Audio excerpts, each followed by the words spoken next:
الله يحييك. الحمد لله رب العالمين.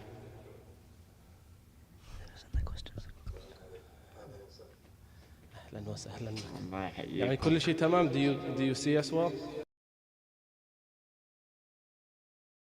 اوكي ان شاء الله احنا بنبدأ بعد.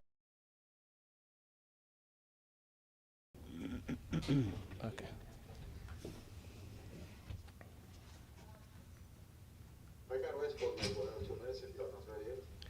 الحمد لله احنا we are ready.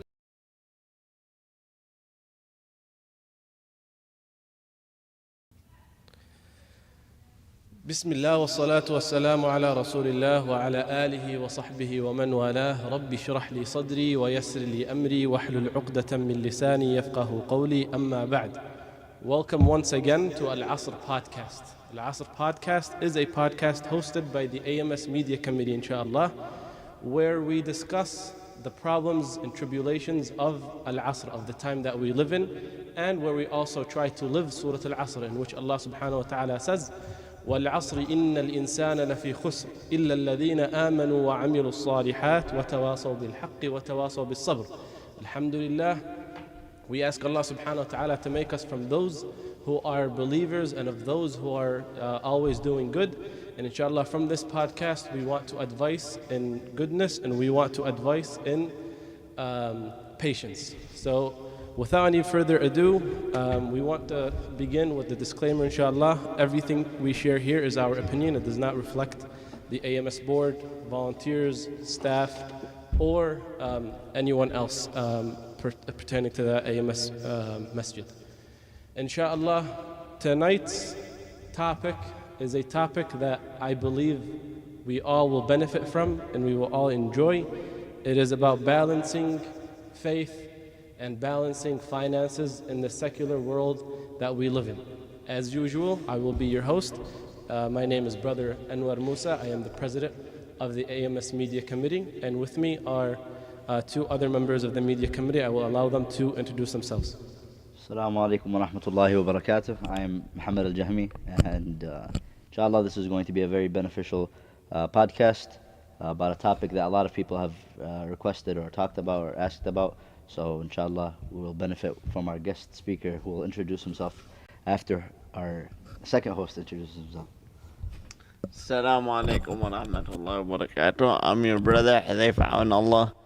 I'm actually really excited about this topic because it's a topic that's always floating around in the Muslim community. Everyone always has questions about it. So it's a good way to benefit from Dr. Ma'an al-Qudha, who his specialty is Islamic finance. So we ask Allah subhanahu wa ta'ala to guide us in delivering the message clearly. Alhamdulillah, jazakumullah khair. And of course, we have our beloved Sheikh, Sheikh Dr. Ma'an al-Qudha, with us tonight, all the way from Texas, I believe. Inshallah, we will allow him to also introduce himself. أهلا وسهلا شيخ الدكتور. Inshallah. So Sheikh Dr. Ma'an al-Qudha is a beloved scholar who's known for his role that he plays in teaching finances everywhere in the United States. He has been a guest speaker here at the American Muslim Society multiple times. And in Ramadan, alhamdulillah, he had 3, I believe, lectures, again, virtually, all the way, joining us all the way from Texas. Dr. Ma'an al-Qudha is an associate professor in Guidance College. He has a PhD, holds PhDs in Islamic studies from the American Open University, Al-Azhar University, and he also holds a Bachelor's of Arts in Economics from Al-Azhar. He is an associate professor and a member of the Resident Fatwa Committee of AMJA. He is an experienced lecturer in Islamic studies. And in his teaching career, he has provided instructions and training to learners at schools as well as college level. He is a speaker at regional and national conferences.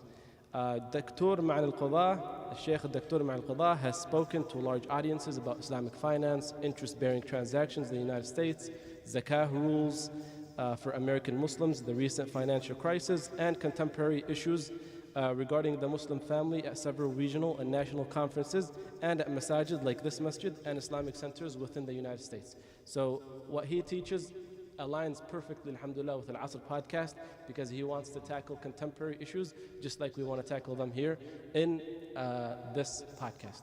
So, Sheikh, how was the trip here?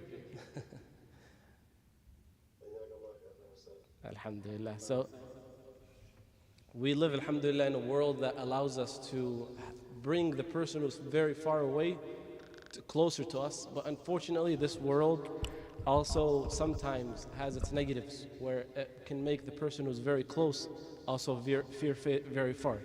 We also live in a world where the party of shirk claims to be the party of Allah. We live in a world where those who cause corruption on the land are claiming to be the peacekeepers. We live in a world where haram is sometimes advertised as halal, and we live in a world, unfortunately, where halal is made almost impossible to attain or to get to. So inshallah, to kick off the podcast, I want Sheikh Dr. Ma'in al-Qadha to give us some general advice about keeping the faith, especially among the youth in this secular world that we live in.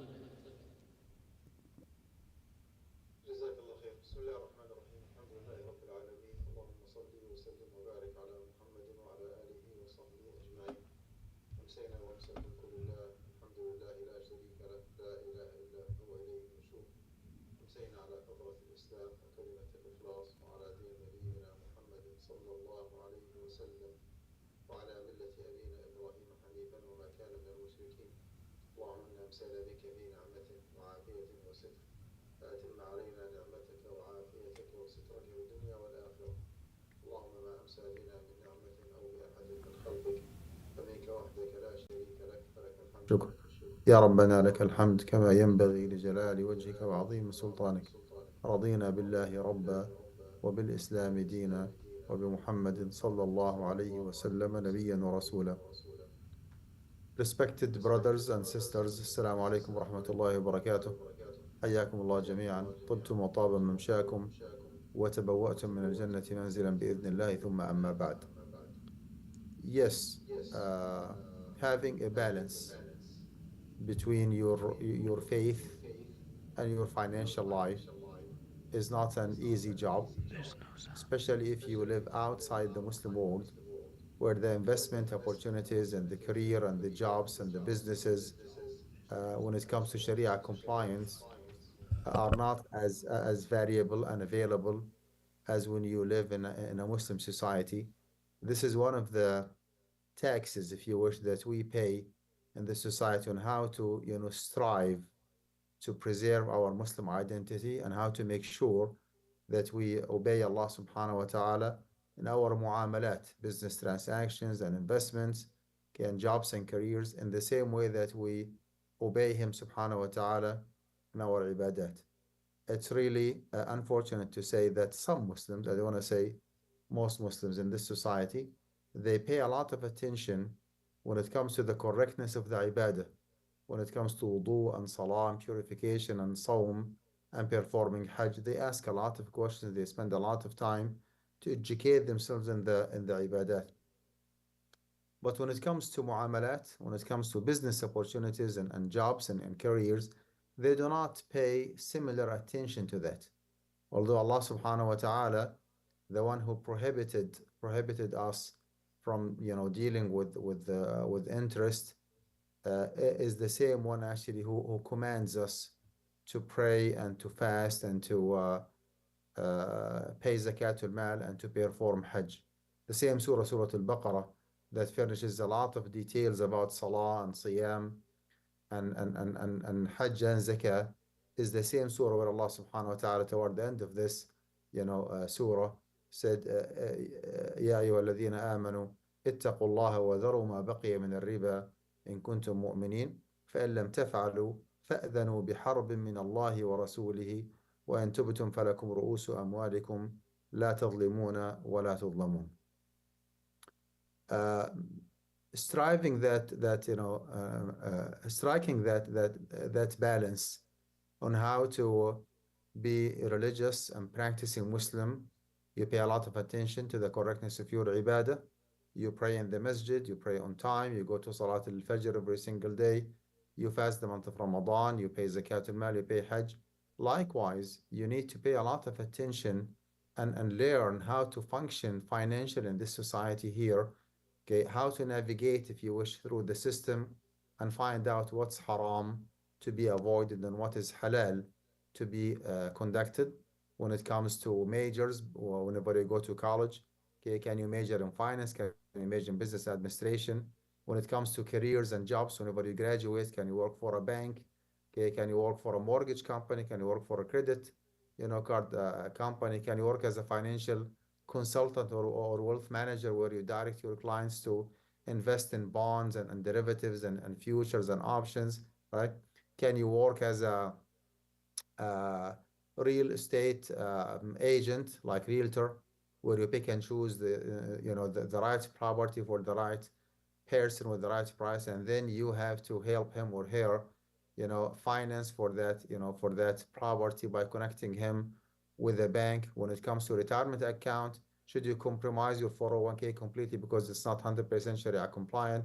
Can you have an IRA, individual retirement account? Can you have a saving account to start with? Can you hold a 529 account for the education of your kids?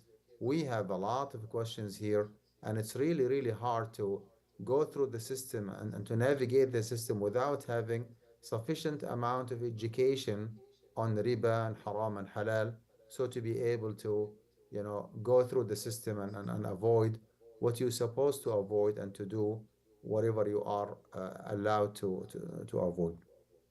Rest assured, before we go like through details, that the one toward the end of the time who strives and struggles sometimes to practice his deen, you cannot imagine how much Allah subhanahu wa ta'ala appreciates that, right? You cannot imagine how much reward you will be getting when you pay attention, to your source of income, when you pay attention to the way that you finance your car and your house, only to please Allah subhanahu wa ta'ala and to obey him.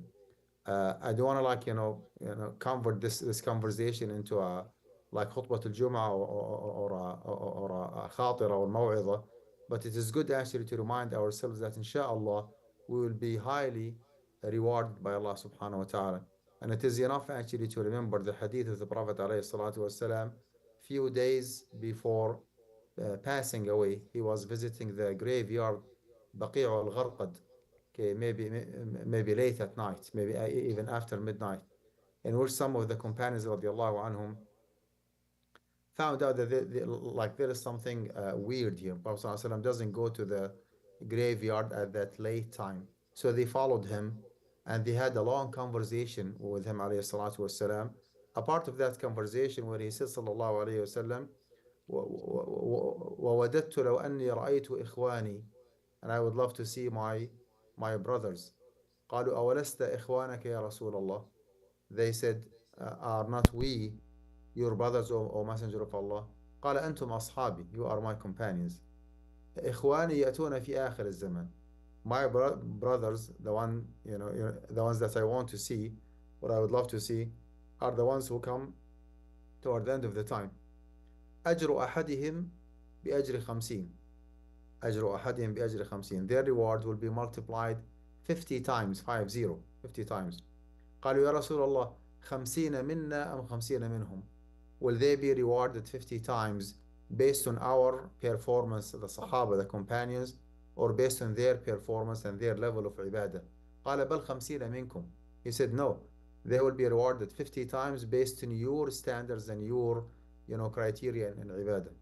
Okay. Of course, the Sahaba radiallahu anhu were so surprised. How come that someone will be having his or her reward multiplied 50 times, although that person is not a Sahabi, providing that the Sahaba are the best in this ummah after the Prophet ﷺ. They have been chosen by Allah subhanahu wa ta'ala to have the honor and the privilege of being the companions of the Prophet ﷺ. How come that someone who did not get the honor of seeing the Prophet ﷺ being a Sahabi will be rewarded sometimes more than what the actual real companions will be getting rewarded? قالوا يا رسول الله 50 منا و50 منهم. Will they be rewarded 50 times based on our performance and standards or based on their performance. قال بل 50 منكم. They will be rewarded 50 times based on your performance. And then he justified that by saying, listen, قال لأنكم تجدون على الحق أعوانا ولا يجدون. Because you find enough support to practice your deen, but they do not. That is the difference. Those great companions radiallahu anhum were living with the Prophet ﷺ on daily basis, surrounding him almost around the clock, praying behind him, asking him questions, shaking his hands, hugging him sometimes, attending his classes, traveling with him, listening to his qira'ah, okay, interacting with him, transacting with him, okay, watching him closely, how how does he practice his deen, okay. The Medina society at that time was almost like sin-free society, like the ultimate level of righteousness and piety actually was existing at that time. What stops those companions from practicing their deen? Nothing, right? It is enough for them to see the Prophet ﷺ, on like face-to-face basis and to interact with him, to be like spiritually motivated to practice their deen. Allah subhanahu wa ta'ala has a hikmah. Yes, we did not get the honor of living in the lifetime of the Prophet ﷺ. We did not get the honor of interacting and seeing him, but Allah subhanahu wa ta'ala knows that we love him, that we believe in him, that we strive to, apply his sunnah through learning our deen and just doing our best to stay away from haram.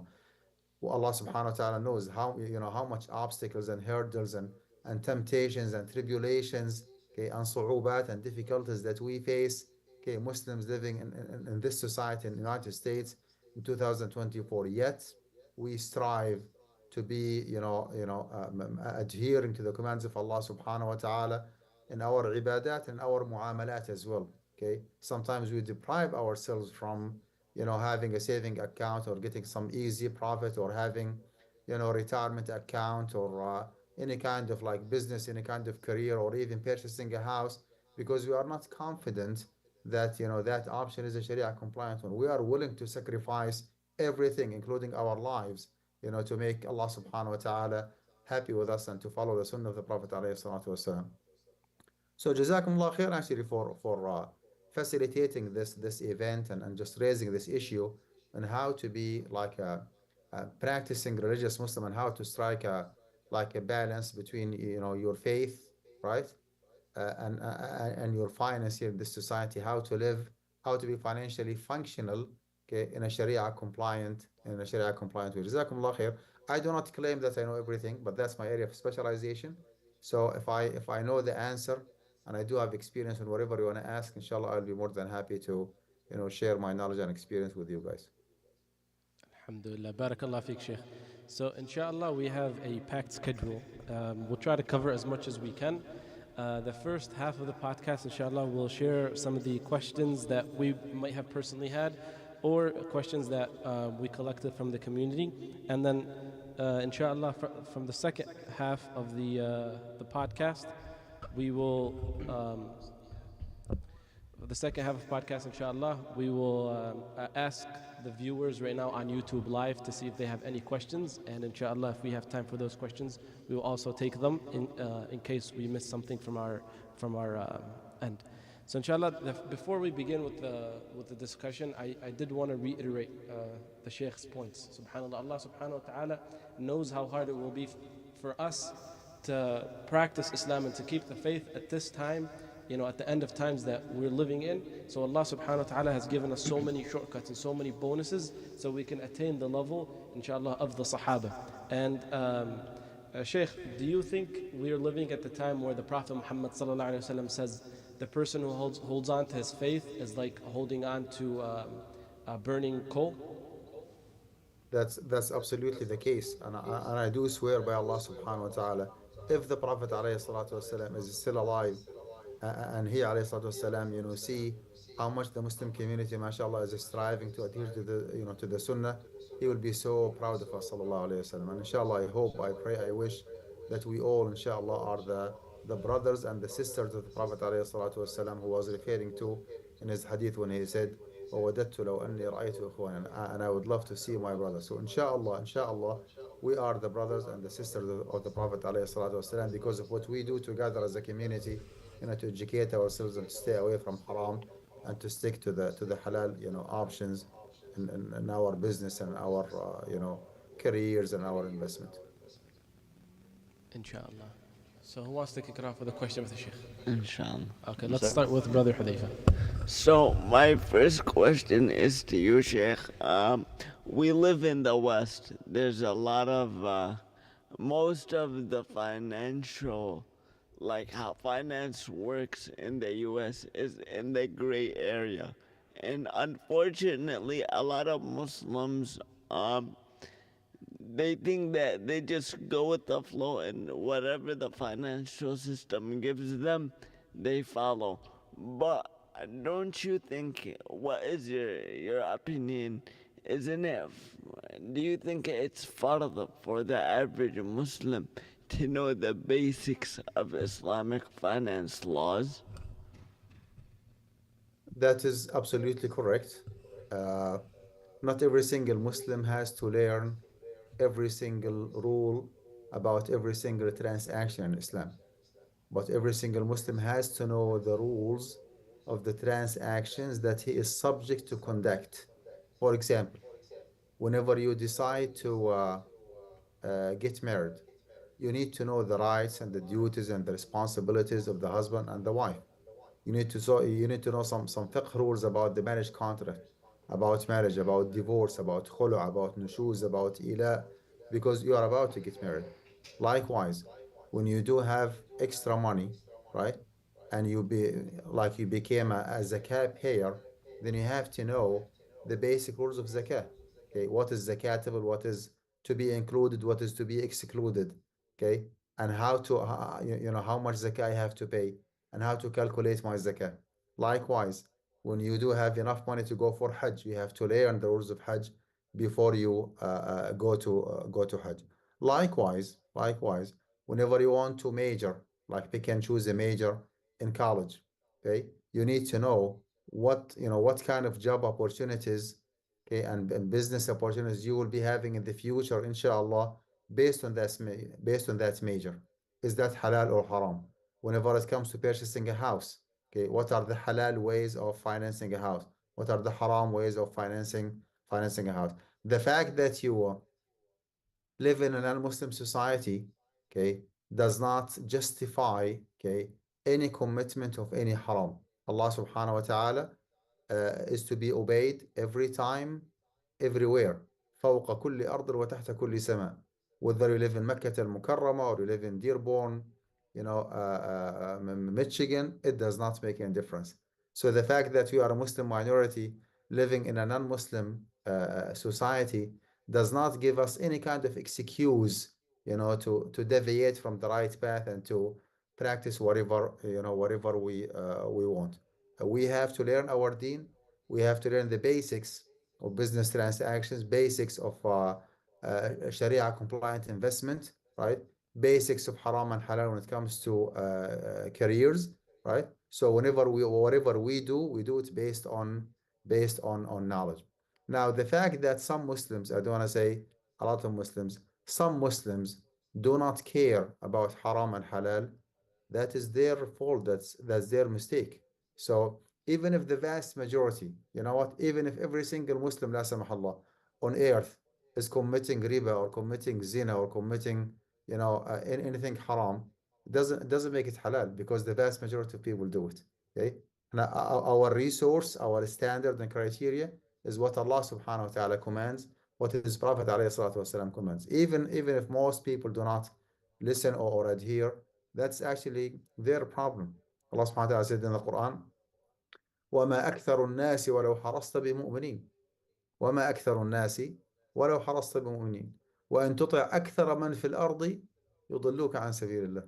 So it doesn't matter, like, the percentage of practicing Muslims in a society. What matters is what is the saying of Allah subhanahu wa ta'ala and the ruling of the Prophet alayhi salatu wasalam in this matter. If it is haram, then it is haram every time, everywhere, إلى قيام الساعة, even if all people actually disobey.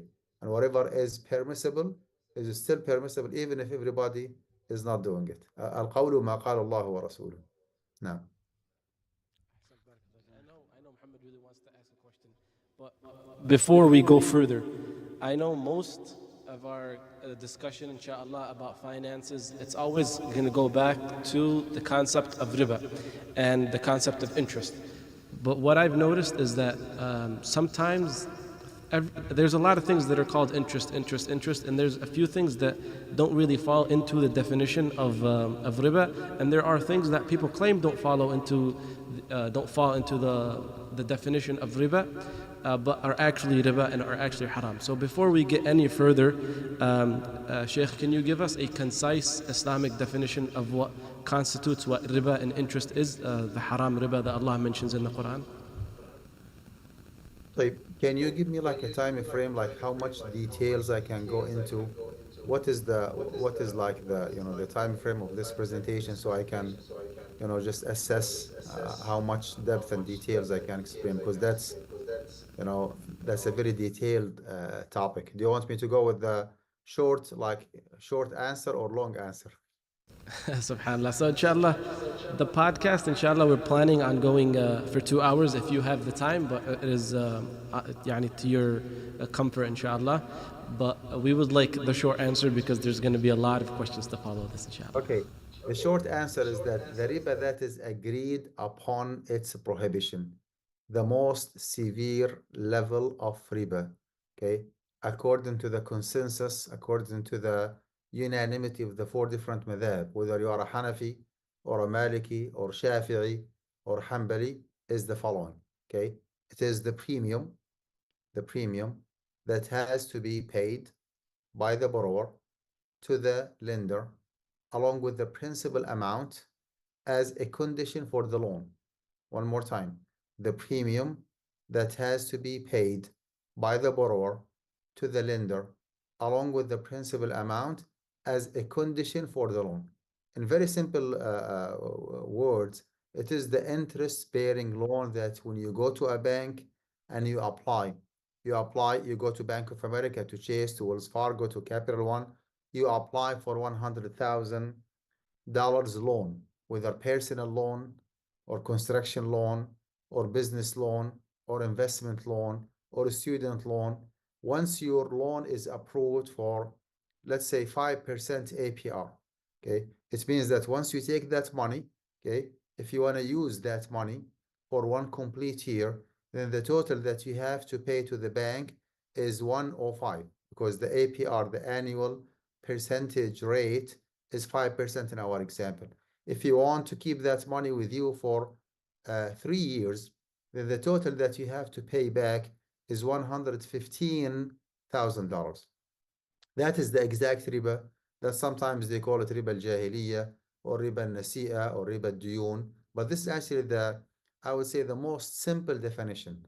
Again, for the third time, it is the premium that has to be paid by the borrower to the lender along with the principal amount as a condition for the loan. As a condition for the loan means that if you do not agree from day one to pay that 5% APR, in our example, you are by your own, okay? No money for you. And from that definition, you can easily tell that you do have two different categories of money, right? There is a premium and there is a principal. Premium and principal. The principal in our example, $100,000. The premium on top of it is 5%, right? Could be 3, it could be 4, it could be 5. That interest, that premium, that surplus, that extra, whatever you call it, right? Could be one-time payment, could be percentage, could be APR, could be compound interest, could be simple interest. It doesn't matter. It doesn't make any difference. Okay, whether that premium on top of the 100,000 is $1 or 5,000 or 10,000, it does not make any difference, right? Okay, from that definition, you can tell that the bank is not partnering with you whatsoever. Once you take that money, you are absolutely by your own. You take that money for business purposes, you make profit, you break even, you incur loss, you go bankrupt, the bank does not care about you whatsoever. By the law of the land, they can go after you in the courts, in the court system, in the courthouse, and ask for the principal and ask for the premium on top of it, right? That kind of finance. The financier, or the one who gives the money, whether the mortgage company or the bank or even some individuals or some financiers, right? Do not take any risk whatsoever. Okay, they just shift that risk from their shoulder and putting it on your shoulder. Here is the money. You are by your own. We do not even care about what you do with that money. That kind of mode of finance does not actually help achieving justice that Allah subhanahu wa ta'ala wants us to apply. Okay, we call it in a very technical term, uh, risk shifting model, or risk shifting mode of finance, which means that the bank is just sitting like me, relaxed like this. Okay, doesn't care about the money. Here is the money. You come back after 1 year, you pay me 105. That five is guaranteed. That principle is guaranteed. In the Islamic finance system, what we believe in is the risk sharing mode of finance.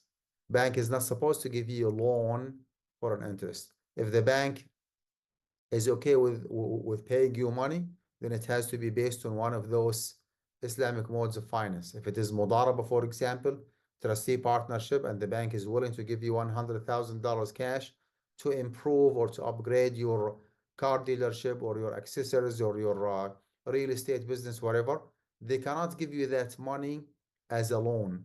They give you that money as an investment, right? Based on whatever you both agree, you and the bank. Okay. If they ask for, let's say 20%, 20% from the net profit, not 20% of the principal. No. In the Islamic finance system, you have to go with the percentage from the net profit. Okay. If the bank is asking for 20% from the actual net profit of that business, and you agree to that, okay, if and only if there is a profit, then the bank will be, or the finance institute or whatever, will be entitled to get 20% of the profit. Okay. If there was no profit whatsoever, then after the end of the fiscal year or the business course, you go ahead and just pay that principal back to the bank or to the financer. Worst case scenario, something happened and there was no profit, okay, and you were unable to make a profit or even to break even, something like act of God, as they say, like what happened 4 years ago when COVID-19 starts, like hitting the economy and the finance system in the USA, where people were unable to proceed with their business. Okay, someone took that money from the bank. There was no negligence, there was no mismanagement, there was no shortcoming from his end, but it was just qada wa qadar. Something happened to the business and he or she just ran out of business. Well, believe it or not, the bank cannot even go after you in the Islamic finance system and ask for the principal. You see, and that is what we call it, the risk sharing mode of finance. So the risk shifting one is the haram one, is the riba one. The risk sharing one actually is the Islamic one. Long story short, or the short answer for this question, a riba is a premium, and I want you to remember this definition, is a premium that has to be paid by the borrower to the lender, along with the principal amount as a condition for the loan. Now, Barakallah feek. One more question. Sorry. So inshallah, when it comes to loans, I know there's always the fear for the lender that by the time the money comes back to them, it's not going to be worth as much due to inflation. So would it be considered riba, for example, if a lender gave money to somebody based on the price of gold, for example, and when they ask for it back in 5 to 10 years, they also want it back by the price of gold, not the initial. So for example, right now, if gold costs $85 per gram, and I lend Muhammad $8,500, so that's worth like 1,000 grams of gold or 100 grams of gold. In the future, 10 years from now, let's say gold becomes worth $100 per gram. Can I ask Muhammad now for $10,000 because we did the loan based on the gold price, not the price of the dollar? Okay, here's the answer. First of all, in the Islamic finance system, loan is not a mode of finance. Loan is not a mode of finance. If I have $100,000 cash, which is I do not, just an example, okay? And someone is approaching me asking for $100,000 as a business loan. He or she wants to take that money to purchase more car and to upgrade his car dealership business. I'm not supposed to, I'm not expected, okay, to give him $100,000 as a loan. Because if I'm a practicing Muslim and he is a practicing Muslim, I do not expect him to pay me extra. Is that correct? And he is not expected, okay, me to ask him for extra money. So $100,000 paid today, right, is to be paid back $100,000 after 1 year, for example, or after 2 years, right? Now, if both of us are practicing Muslims, okay, and I know for a fact that he wants that money for business purposes, is it a good practice? Is it a good, like, business model to give him my $100,000 now, okay, and he takes that money, he makes 15, 20, 25, 30, 35, even 40% net profit, and then after 1 year, okay, he gives me the money if he decides to give me the money, because sometimes, unfortunately, we Muslims take advantage of one another, right? We do not commit to our words, unfortunately. Even if he decides to give me my money, if the purchase power of the money today, October 18th, I think, 2024, right? If the purchase power is 100,000 today, next year the purchase power will go down to $95,000 because of the excessive inflation, okay, that we experienced post COVID-19. Is it fair enough? My question to you, is it fair enough for me, okay, to give my money for free and to receive it, okay, while the purchase power actually is going down, while the recipient of the money is making 30 or 40% net profit from my money? Is it like a good decision when he comes back after 1 year with a big hug? Oh, Sheikh, Jazakallah khair, thank you. Here's your money, right? That's not a good decision. If you want my money, my $100,000 for business purposes, let's sit down and talk business. Why you want that money? Oh, I have accessories, I have real estate business, and I want $100,000 to purchase more properties. That's fine. Here is $100,000, okay? And based on my assessment of the market value of your, like, the what do you call it, the valuation of your business, okay? I should be, by those $100,000, I should be entitled for, let's say, 30% of the net profit of your business. Are you okay with that? If he says yes, here is the money. When I give the money, I do not give it as a loan. I give it as an investment, right? Again, like I have said before, if there is a net profit, I would be entitled for 30% in our example, net profit, plus my principal whenever we just terminate that agreement together. If there is no profit whatsoever for whatever reason, then I am entitled to get my principal back, right? If there is no principle, something happened, COVID-19, la samahallah, Allah forbids, okay, starts hitting again and just freezing the whole economy, and that guy lost the whole money, was unable even to maintain the principal, then I cannot go after him and ask for the principal. You see? So loan is not a mode of finance. Do not give your money for people who are asking for business loan. Okay? Loan is an act of charity. Loan is a kind of a devotion, right?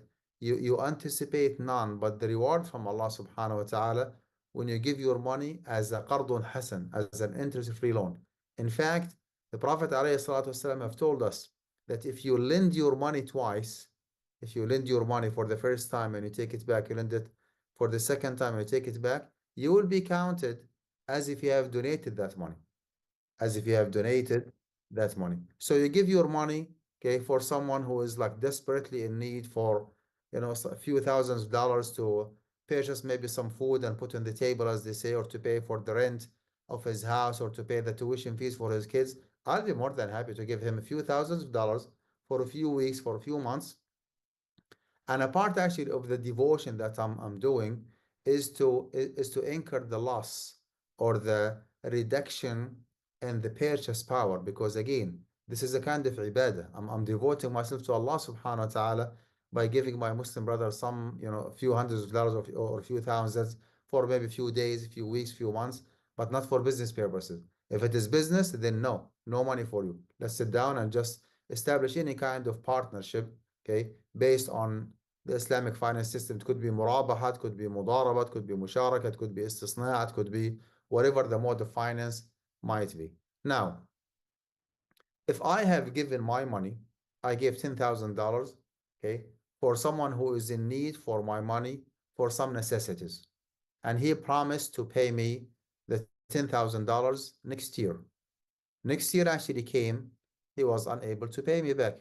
طيب وبعدين something happened, okay, and the purchase power of the currency went down significantly because of the war in Yemen, because of the revolution in Syria, because of the the situation in Egypt, whatever, right? The purchase power of the fiat money went down, and it was qardun hasan. It was qardun hasan, interest-free loan, was given as an act of charity, act of ibadah, act of devotion. If the inflation is within the expected range, 2% a year, 3% a year, then actually no solution. You wait until you receive your money. Okay.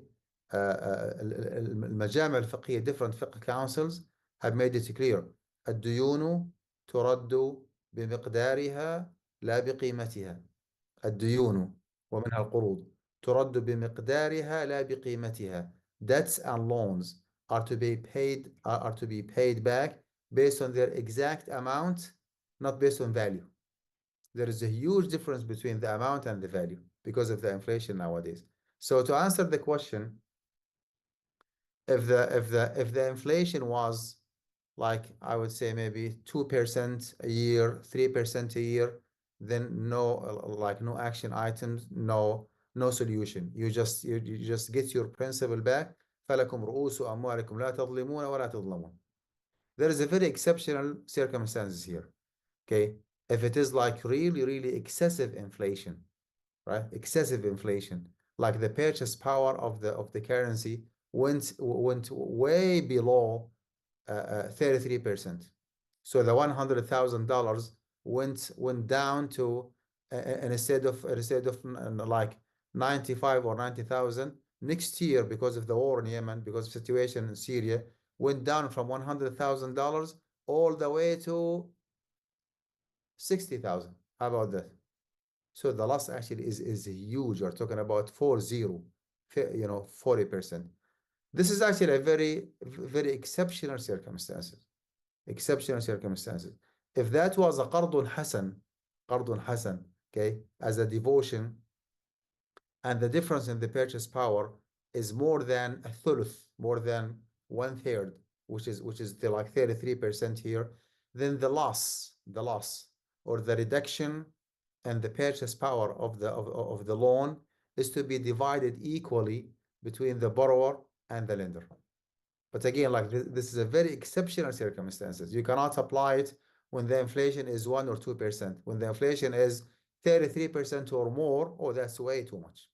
النبي صلى الله عليه وسلم أمر برفع الجائحة, which means that special circumstances had to be treated based on special rules.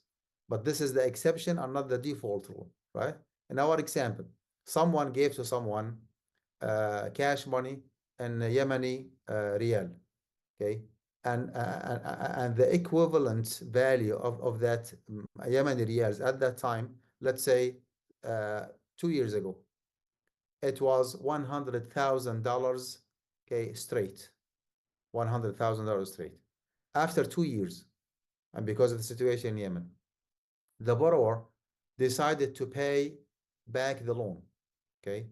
If he or she is to go with the exact amount in Yemeni riyal, okay, it's gonna be equivalent to 60,000 American dollars. If he is to pay it in Yemeni riyal, okay, the total amount in Yemeni riyal will be equivalent today, after 2 years of the loan, to 60,000 American dollars. Okay, the difference actually is so huge. How much is the difference? $40,000. 50% of the 40,000 is 20,000. In this case, he has to pay the exact amount in Yemen riyal, plus whatever is equivalent today, في يوم السداد, whatever is equivalent to 20,000 American dollars. And in this way, we divide the loss between the borrower and the lender. Did I answer the question? Very clear and a lot of gems. So Jazakallah khair. Now Allah, Brother Muhammad asked his question. He's been eager to ask you questions. Yeah, so I mean, that was a good question, and I didn't actually know that was the case. That was, you split the loss between the borrower and uh, the person who gave the money. But so as we're on the mawdu', we touched on a little bit, or it's been mentioned briefly around. I think we should start off like with our line of questions, with something that we are all obligated to do, by starting off with zakah.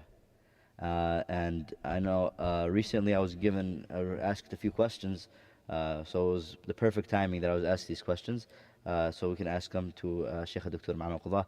And so one of the questions I was asked, or a few of the questions that were asked, was what age, or is there an age for when a person is meant to start paying zakah, or is it more of a amount of income that they earn, and how do you calculate the amount you are supposed to pay, in zakah, whether it be zakat al-fitr or zakat al-mal?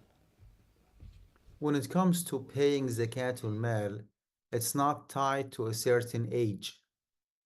Okay, someone might get confused. Why do not we ask our kids, our minors, 2 or 3 years old, to pray 5 times daily, or to fast in the month of Ramadan, but we require them or their guardians to pay zakatul mal? The answer is zakah is a financial ibadah.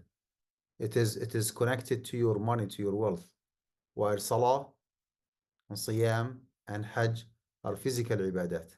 For the physical ibadat, a person, okay, like with a sound, mental health, is not required, is not mandated to perform the salah and the siyam and the hajj unless he or she reaches the age of puberty, sin al-bulugh. Is that correct? It is not the case when it comes to zakat al-mal. If that child, if that minor, even if he is just 2 days old, okay, he was born, okay, and inherited millions of dollars from his dad, for example, right? The guardian of that child has to act on his behalf by calculating zakatul mal and paying zakatul mal. How did we know? We have a lot of evidences. One of them is the saying of the Prophet عليه الصلاة والسلام, اتجروا في مال اليتيم حتى لا تأكله الصدقة. He was addressing the guardians of the orphans by saying, go ahead and invest the property and the money of the orphans that you are taking care of, lest that money is consumed or devoured by the sadaqah. Like if you sleep on the money and you keep paying 2.5% every year, what will happen after 40 years? Okay, the whole like the whole principal amount will be gone. Is that correct? Of course, like you stop whenever you go like below the threshold, but generally speaking, 40 years will be more than enough to consume the whole money. Prophet ﷺ is teaching those guardians of the orphans to go ahead and to invest their money.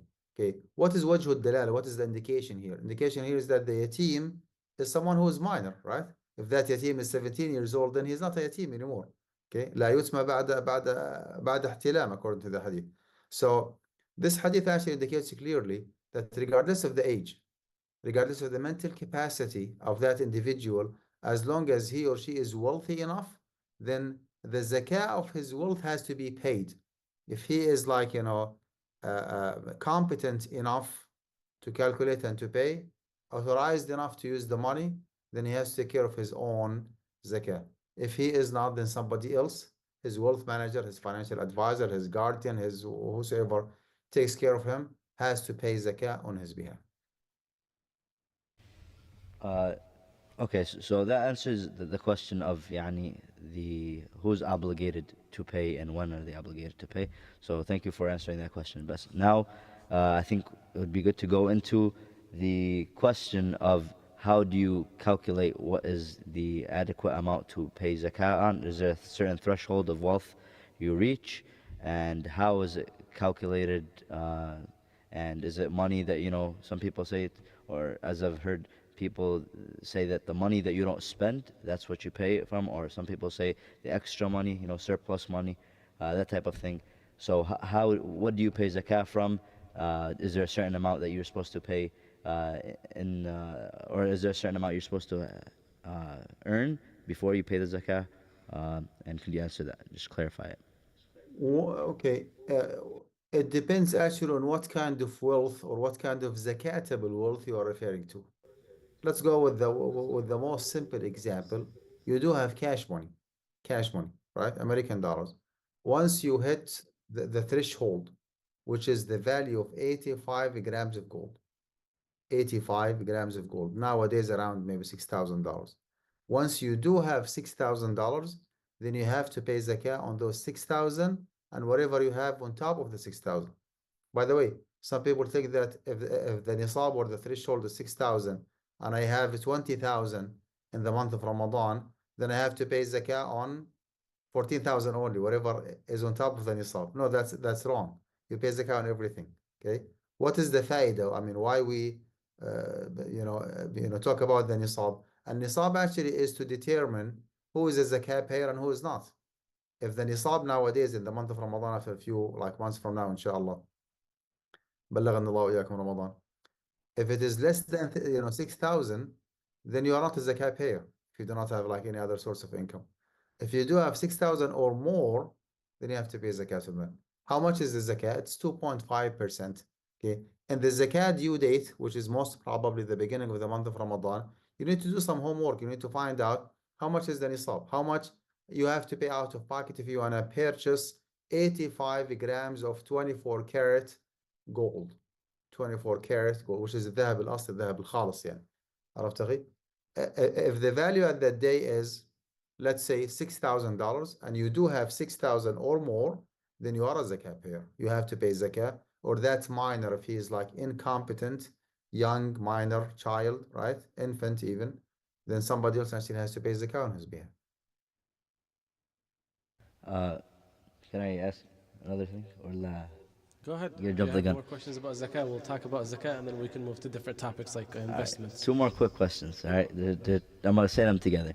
So, zakah, is it paid? Like you said, it depends on what type of wealth are we talking about. So, Right. if, say for example, a person has properties or cars or anything like that, they pay zakah on the value of those things as well. And then the second question is, um, if you're expecting to earn money from a sale of a certain property or a car or a device or anything like that, would you add that to your zakat even if you didn't earn it yet, or do you calculate it without that potential earning that you're going to receive? Well, for the first question, you do have cars, you do have house. Okay.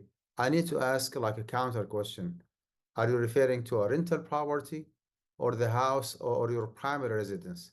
If you are referring to the house that you live in, this is your like primary residence, then it is zakat exempt, even if your house is $1 million or even more. Okay. You have four cars parked in front of your house. One car for you, one car for your brother, and one for your dad, and one for your mom, right? All these cars actually are zakah exempt. ليس على المسلم في عبده ولا فرسه صدقة. So any kind of personal property for personal use, right? Personal belonging, personal property, not for business purposes, are zakah exempt, regardless of the value of those property, the house, car, furniture, utensils, you name it, right? If those properties are for business purposes, someone has four cars, but those cars actually are parking in his parking lot in the car dealership business, all of them are zakatable, right? You need to find out how much is the market value or the wholesale market value of those cars, right? In the zakat due date, how much he's willing to pay to the auction if he is to buy those cars in the beginning of the month of Ramadan, then he has to pay zakat. Properties like real estate properties, it depends on the use of those properties. Are they for rent? Are they for sale? لكل حكمه. Each category has its own way of calculating zakah. And the second question was, if you're expecting to earn money from a sale, do you maybe the sale is already made, but you didn't get the money yet. Do you already pay the zakat on that expected income that you're expecting to receive, or do you not, calculate it?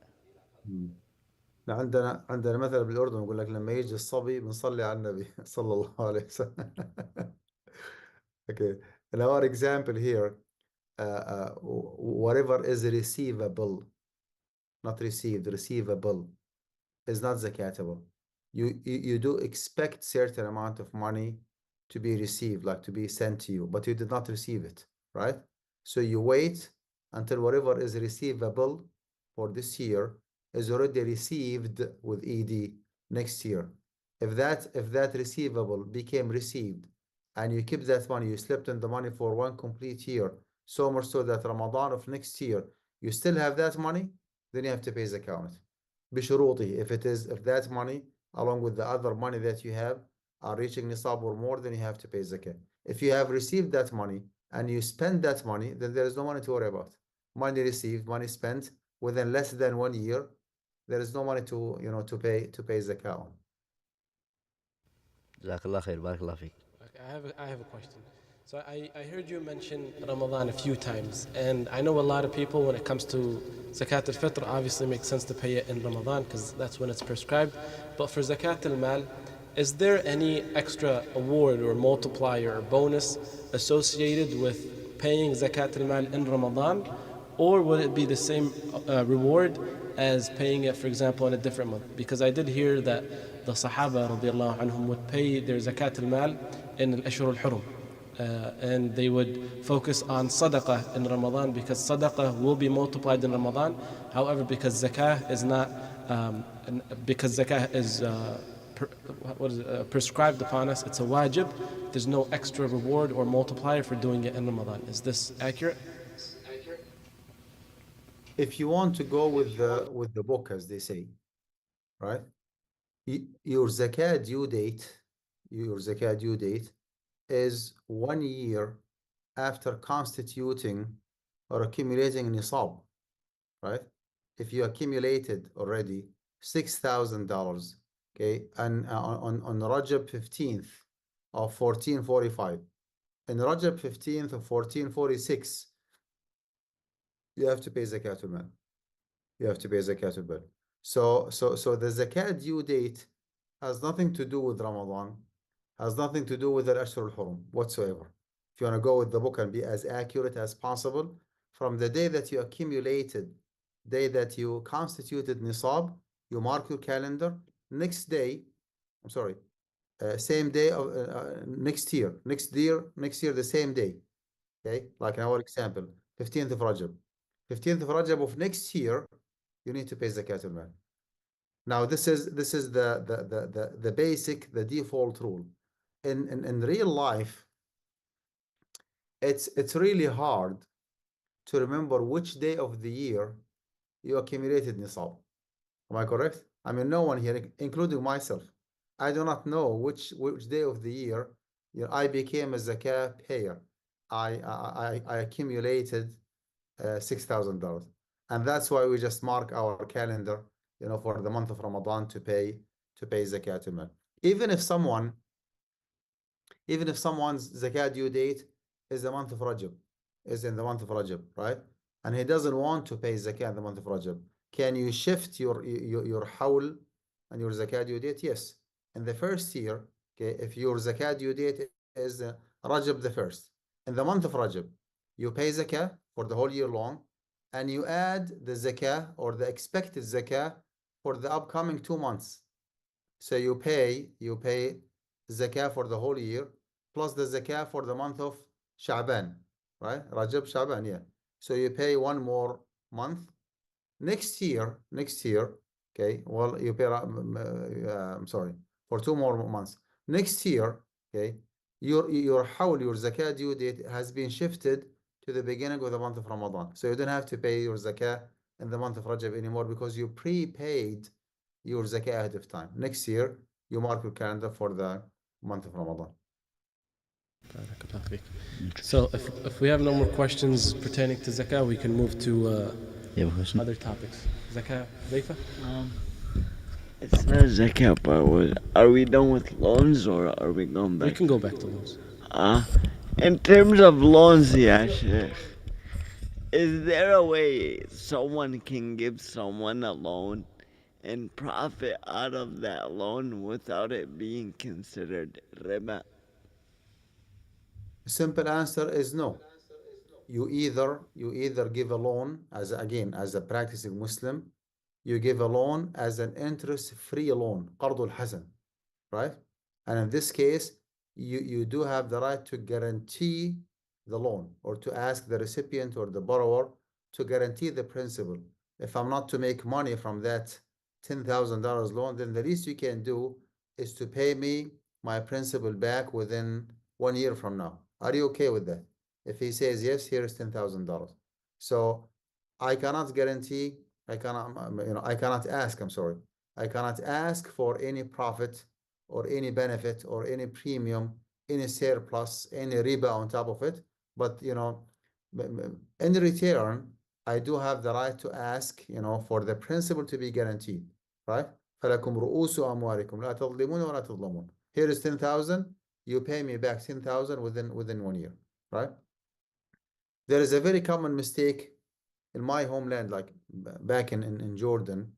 Sometimes like people give cash money to business people. Here is 10,000 Jordanian dinar, okay? And I'm your sharik مضارب.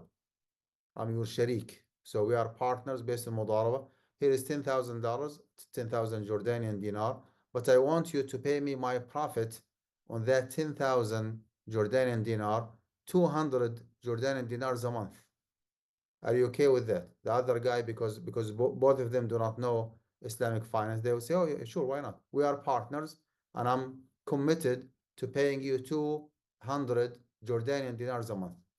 That is riba, believe it or not.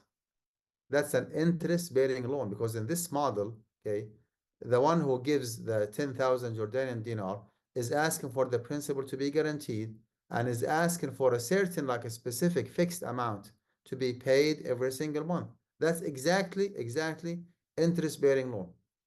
That's equivalent to opening a saving account where the bank is guaranteeing the principal and guaranteeing the return on top of it. Although people call it sharik مضارب, right, like partner, but it's not actually sharaka, it's not partnership. This is an interest-bearing loan. So to answer your question, Hudayfa, is there any way, okay, for you to give loan, okay, for a certain return?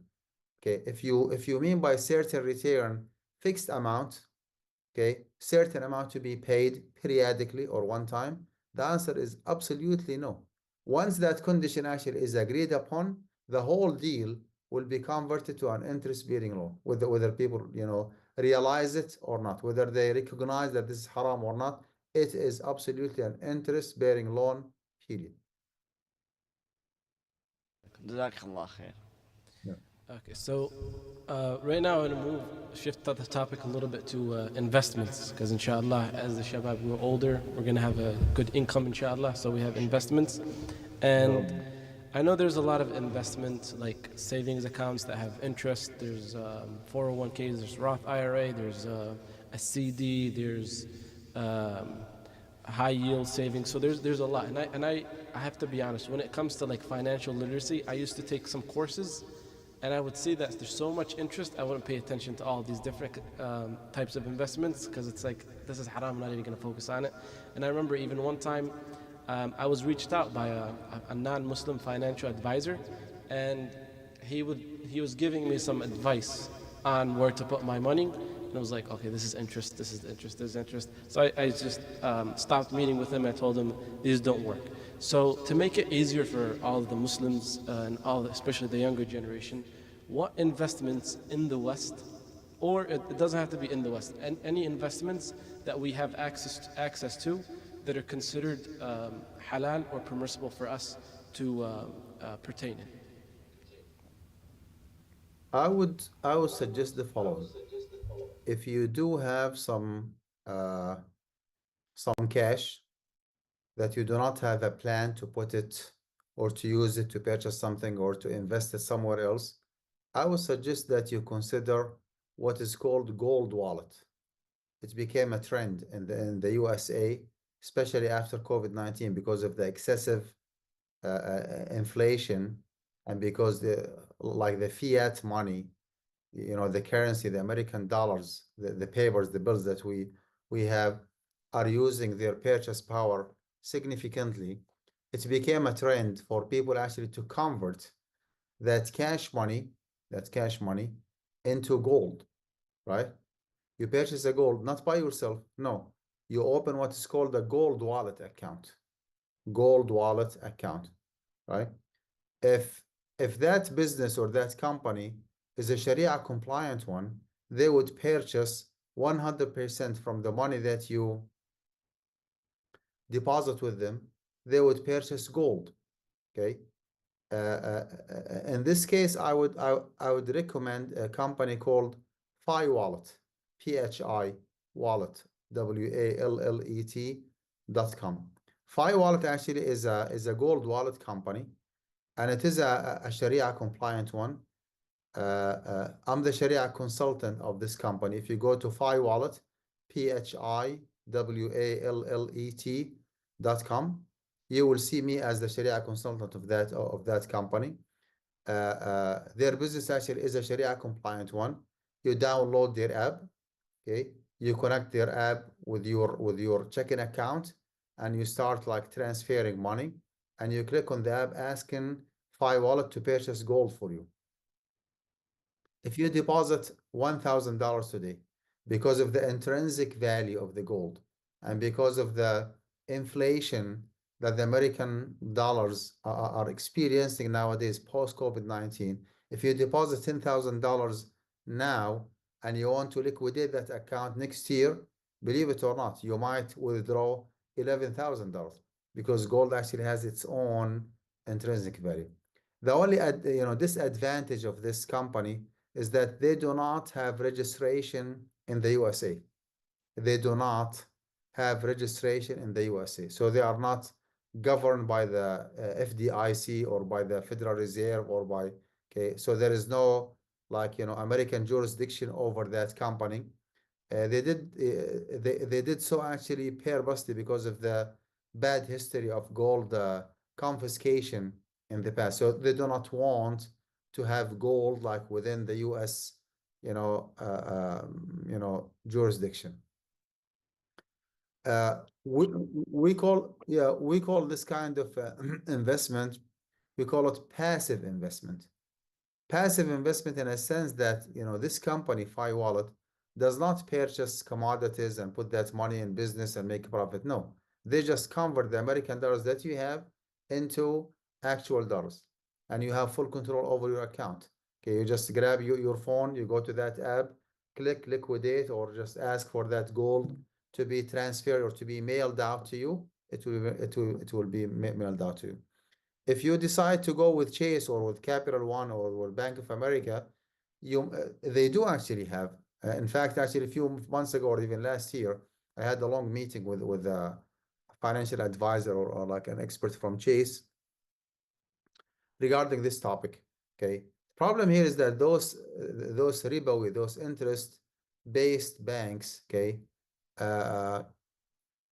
you cannot guarantee that they're gonna purchase actual real gold, tangible, like physical real gold, with the money that you deposit with them. They might like purchase 50% of the money actual gold for you, and the rest of the amount they're gonna purchase what do you call it, gold certificate, and they just go ahead and put that money, okay, for lending purposes. They make interest. I mean, it's just a mindset. Oh, they have cash money, they just lend it with interest. So if you want to invest, maybe like gold wallet with Fi wallet, PHIWALLET.com might be like a good solution for you. Another option is to go with REIT business, REIT. It's an industry. It's a business. It's a trend. Okay. REIT stands for Real Estate Investment Trust. Right. We have a lot of companies here in the USA called commonly as REIT, Real Estate Investment Trust. Those companies receive your money. Some of them actually are mortgage REIT, and some of them are equity REIT, and some of them are mixed REIT. Okay, mortgage REIT. Okay, they take your cash money and they lend that money and the money of others. Okay, they lend it on your behalf for interest, and they give you your profit. If that company is a mortgage REIT, stay away from it because you are looking for halal investment, right? If that company is a mixed one, stay away from it. If that company is equity REIT, go for it. Equity REIT, okay, they do not lend money with interest. They take your money, Allahumma salli ala Muhammad, and they purchase real estate or like rental properties. They rent them, they make some lease revenue, and they give you your share.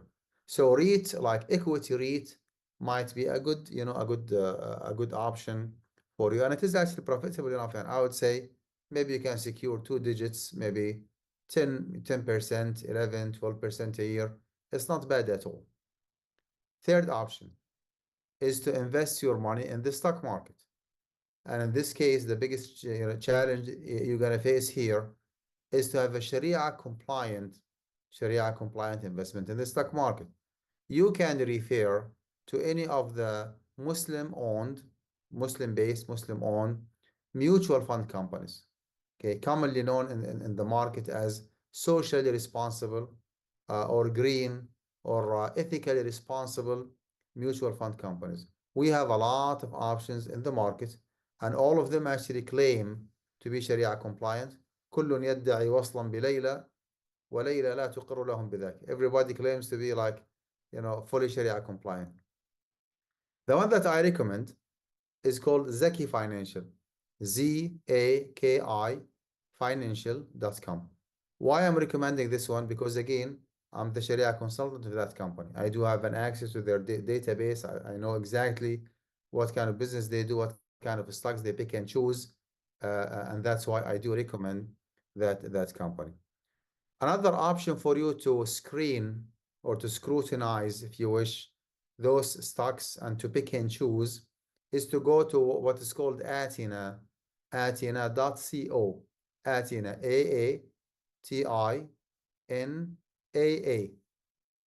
Atina, AATINAA.co. It's not .com. Something happened to the M and you just removed it. So .co, right? This is actually an advisory company. They do not take over your account. You subscribe with this company, you pay them $20, $30 a month, whatever, and they send you just recommendations on daily basis. Okay, they have a lot of business to do in the stock market. They send you either text messages or emails on daily basis. We bought such and such stocks. Okay, we sold such and such.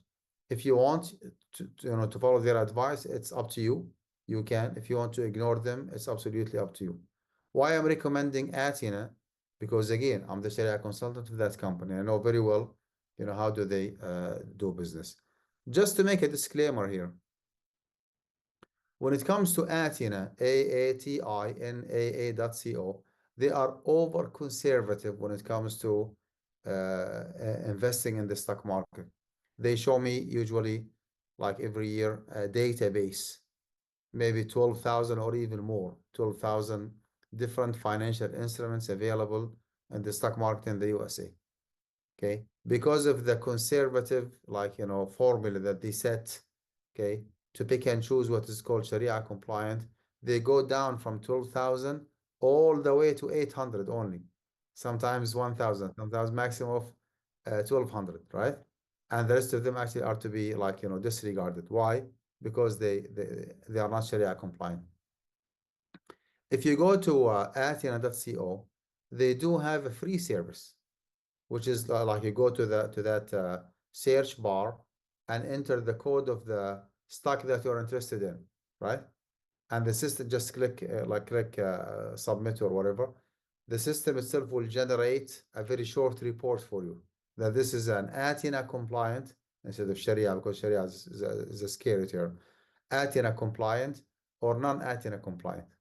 Now, the disclaimer here, you will see like 4 different categories: dot market ratio, interest-bearing investment, interest income, which is something like very, very common. Okay, you find it every time, everywhere. But they added a 4th category. They call it a product line. They call it product line. And according to their very conservative criteria, if a certain stock is passing the debt asset ratio, is passing the interest bearing investment, is passing the interest income, and failing the product line, they would just drop it. They would, fail it. Okay.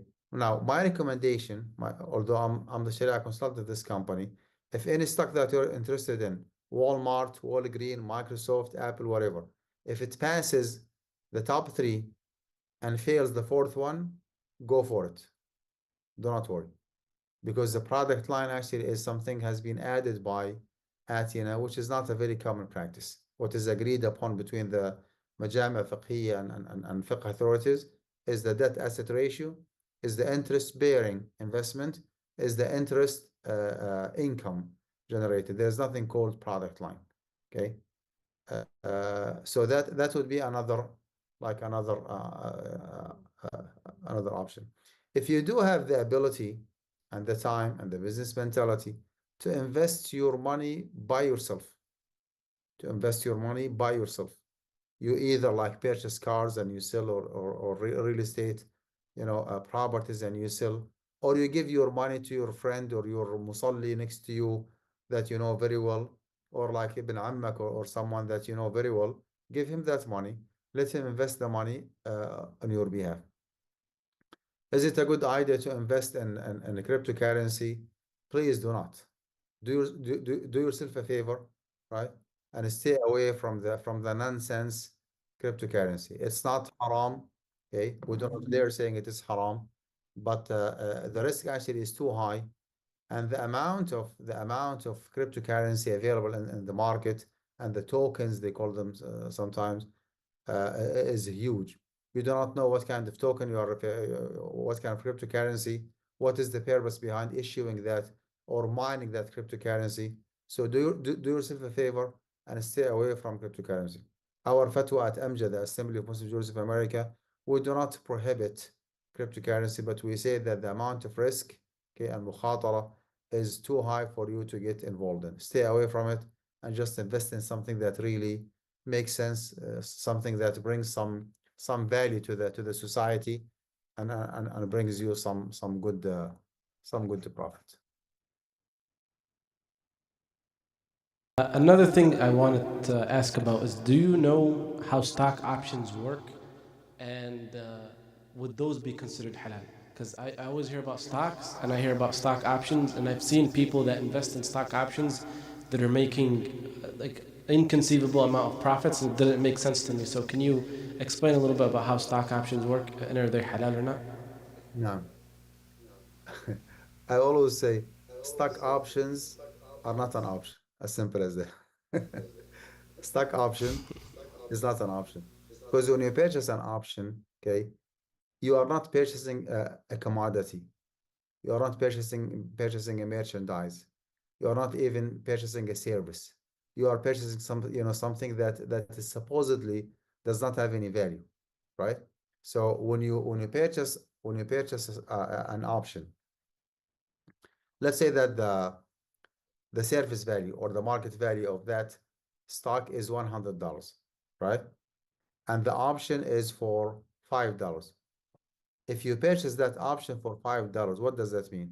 It means that you can lock the price for the next 3 months from now all the way until the end of 2024. How about that? Okay, in the real life, if you pay $5 to purchase the option, you cannot before the end of 2024 purchase that particular stock by paying $95. You cannot. What you can do is to sell that option to somebody else for a higher price. See what I'm saying? If it is proven, if you can prove to me that no, what you have said, Dr. Man, is wrong. If I'm to pay $5, okay, option, I can purchase, like the option holder, I can purchase that stock for $95 from now all the way until the end of 2024. If that is proven, then the option will be called bay'ul urbun, like a kind of down payment that you pay, where you can proceed with the commodity, purchasing it, or you can just forget about it, and you're gonna lose. Consequently, you're gonna lose the the $5 you paid. It doesn't go this way. Option is an option. You sell that option to somebody else. Okay, that somebody else can purchase maybe the stock, or can even sell that option to a third person.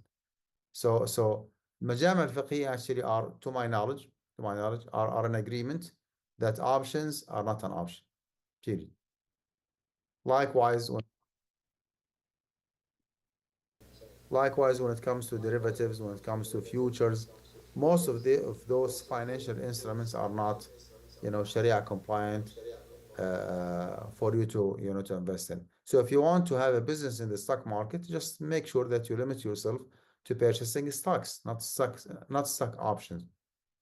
And within that category of stocks, you need to make sure that you go with make sure that the debt asset ratio is to the minimum, right? The interest bearing investment is to the minimum. The interest income is to the minimum, right? And that is the only thing that you can go with when it comes to investing in the stock market. So for stock options, is it also the case if you receive those stocks or those options for free? So for example, some companies, they give out stock options to their employees, and then the employee can then choose to exercise it or to sell it. Would that also be considered haram if the employee got it for completely free?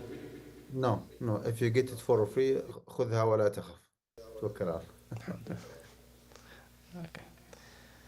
Any other? So, can you hear? Yeah. Can you hear me? Yeah. I was just making sure. I don't know if mic is off. That's good. So, while we're talking about stocks, I've heard some talks about Forex trading. So, what's the difference between Forex trading and stock trading, and is one more permissible, or one allowed and one not allowed, or what's the ruling on that? Well, Forex usually is related to currency exchange. It's not stocks, it's not financial instruments in the stock market. No, it's a currency exchange. So the currency exchange actually is halal, as long as it is face to face, as long as there is a mutual, okay, like supply and demand. You give, for example, you exchange American dollars for Yemeni riyals on the spot. So you sell the $1, $1 American for 55. Am I giving the right number nowadays? How much is the Yemeni riyal in American dollars? Give me a number. 30. If it's at 5:30. So if you exchange the 530. 530. So if you exchange $1 American for 530 Yemeni riyals on the spot, you give the $1, you take the 530, that would be halal, right? Now, this is actually according to the hadith, الذهب بالذهب والفضة بالفضة, etc. etc. مثلا بمثل يدا بيد هاء وهاء, right? فمن زاد أو استزاد فقد ربح. الحديث المشهور الذي يعرفه كل الناس. Now, if you do it online, you live in Dearborn, Michigan. and the other guy lives in Australia, right? Okay, or in Jordan, or even in Yemen. Okay, it might take maybe 1 to 2 business days for the actual money to be wired, to be transferred, right? And for his money to be transferred to your account, it takes time. The fatwa here is that as long as there is no intentional delay, like a تأخير متعمد, right? And there is no leverage, you are not, I'm going to talk about leverage. Okay, you sent $1 American, okay, and he sent you 530 Yemeni riyal. Okay, yes, there is no yadan biyad, but there is hisab bihisab, account for account. So you just click agree or submit or proceed. Okay, that my money wiring process takes time because you live here and he lives there in Yemen or in Australia. So as long as there is no intentional delay, okay, then Forex business actually is halal.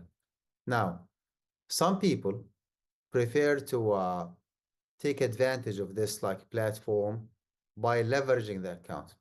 When you leverage the account, that's actually a big problem. Leverage means that you do have actual halal, okay, $1,000. Once you open an account, okay, then the broker would offer you maybe another $9,000. So instead of you trading in 1,000 and you keep your profit margin, okay, to the minimum, why do not you? I mean, he offers you. Why do not you just take $9,000 from me and you do whatever trading that you want? The profit actually is yours, okay, and the loss is yours, but you can just, just upgrade your business. Well, that's the problem. When you take those in our example, you have 1,000 and he gives you like, another $9,000. Okay. You borrow that money. You borrow that money with interest. Okay. You borrow that money with interest. Uh, uh, Leveraging the account actually is not permissible. You do have cash money, halal money. You trade, you Forex, right? The way that you want, as long as there is no intentional, like, holding of the money or like delaying the money, the business is halal. Uh, uh, do not leverage. Do not leverage that account. Do not borrow money from the broker with interest, right? To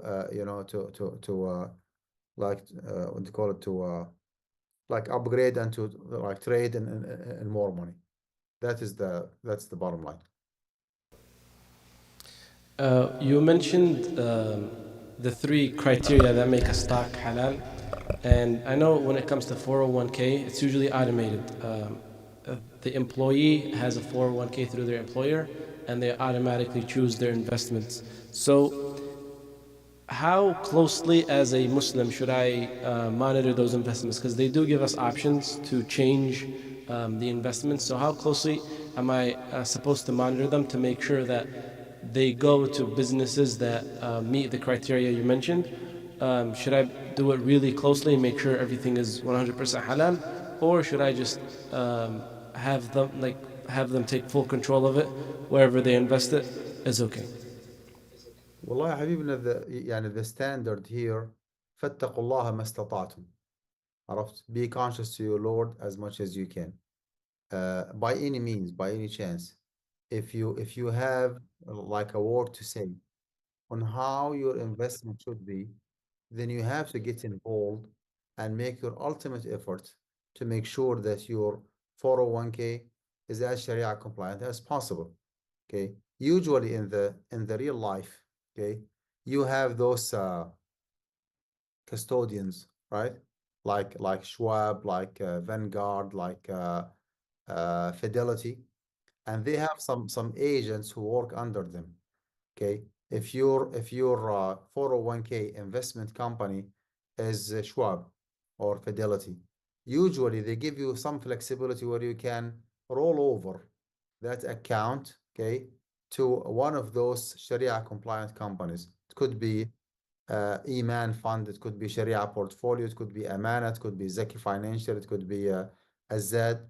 So by any chance, if you can roll over your account to any of those Muslim owned, ethically responsible mutual fund companies, do yourself a favor and have just a peace of mind and roll over that account to a Sharia compliant investment company. They can take care of the business from A to Z, as they say. They can purify that portfolio and make sure that it is as Sharia compliant as possible. They can even like dispose the haram percentage, okay, that is irreplaceable, that you cannot remove it and replace it. They can even pay zakatul mal on your behalf. Just give them the authority or the green light, and they will handle the business for you from A to Z. But actually, to tell me that the investment company is taking care of my investment and that's their job, no, this is incorrect. If you do have an access, if you do have a word to say, then you have to strive to make your investment in the stock market as Sharia compliant as possible. فاتقوا الله ما استطعتم. In certain cases, like if you have a pension plan, like if you work for the government, for the federal, for the state, for the county, usually they do not offer you 401k. They do not offer you 403b. They give you something called pension plan. Pension plan actually is a myth. Okay. You do not have an access to it. You do not know what's going on here. You do not know like who's investing that money. You cannot like unlock the secret of that, right? Portfolio. Okay. So if that is proven that you do not have an access to it, just keep it as is. I mean, there is nothing else you can do. But the bottom line here is that you are not supposed to.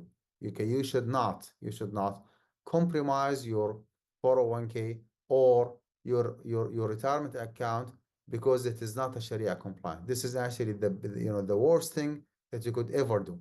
You should take advantage of the monthly contribution that you make and the match that your employer make, because whatever actually is in your account is your money, right? And again, you should just strive to keep that a business as Sharia compliant as possible. Can I share my screen, please? Yes, you should have access to it. Do you think I know how to? There should be a green share button in the middle of the screen.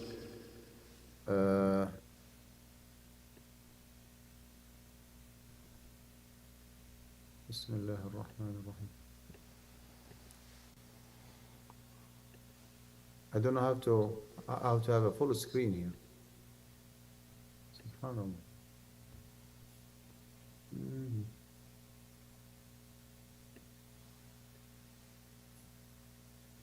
Give me just one second. Bismillah ar-Rahman ar-Rahim.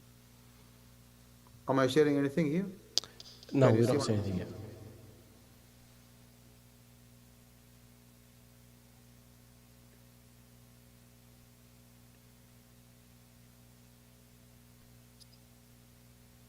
Oh. Bismillah.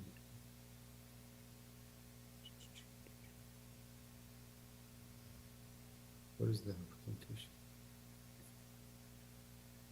Oh, here it is. Right. Okay. Yeah, now we see your slideshow. Oh, you can see it now? Yes. Alhamdulillah. So this is my this is actually Guidance College, the one that I represent in this presentation. At Guidance College, by the way, we do have a master's program, Masters in Islamic Economics and Finance. Guidance College actually is now fully accredited by one of the most prestigious accreditation bodies in UK, United Kingdom, called ASIC, ASIC. And we are actually on the process of getting the school, the college accredited here in the USA, inshallah, as soon as possible. Guidance College actually is an evening and weekend university. Guidance College is purely online. If someone is interested in learning more about Islamic finance and answering all these questions, then you are more than welcome to join us for Masters in Islamic Economics and Finance. You can be degree student, you can be non-degree student. You can just pick and choose whatever course that you want without committing yourself, to getting a degree. You can be even listener or auditor. Like even if you do not want to do the weekly assignment and the midterm and the final exam, you still can join any of the classes, any of the courses that you are interested in, but you will not be getting credit.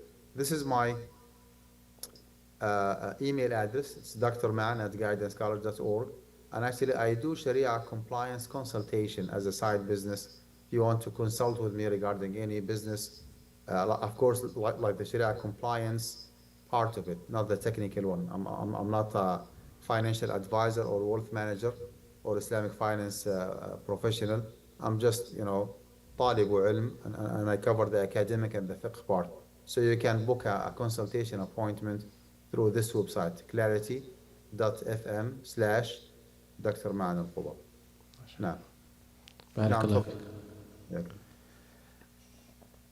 طيب, we can go to the next question. تفضل.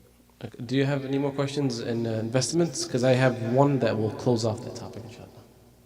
Any more questions?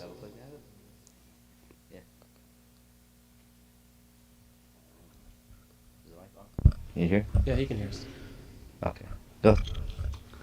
So, one problem we have, like something that's been coming up in our community, is you have people who are regular people that financially they're not that high. They look for people to invest in their business, so the people with the money are investing in the business, but they end up taking control of the whole business, and sadly they end up being in court. What's the Islamic ruling on opening a business under your name but with someone else's money? Well, one of the main principles, Hudayfa, of the Islamic finance system is the integrity and transparency, which means that every single individual, whether the money supplier or the money recipient or the institute that brings money from people and run the business on their behalf, everybody has to know from day one who's doing who's doing what, and who's responsible for what, and who's providing the money, and who's the manager or the operator, right? Am I still sharing my screen or? No, we had to show the audience Oh, sure. your photo, yeah, so they can see you speaking. Sure. So who's paying the money, and based on what, and how much the profit rate will be shared based on what, right? What if someone did not continue that partnership? What if one of the partners did not pay on time? What if someone passed away or he or she wants to exit that? All these what ifs with S have to be incorporated in a contract that's transparent and clear from day one to all participants, right? So someone is giving money to somebody else to have business under his name. So they start that partnership with a lot of hugs and kisses and mashallah friends and ikhwa fillah azza wa jal.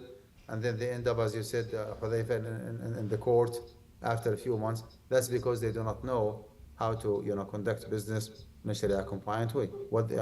They have the wrong start, right?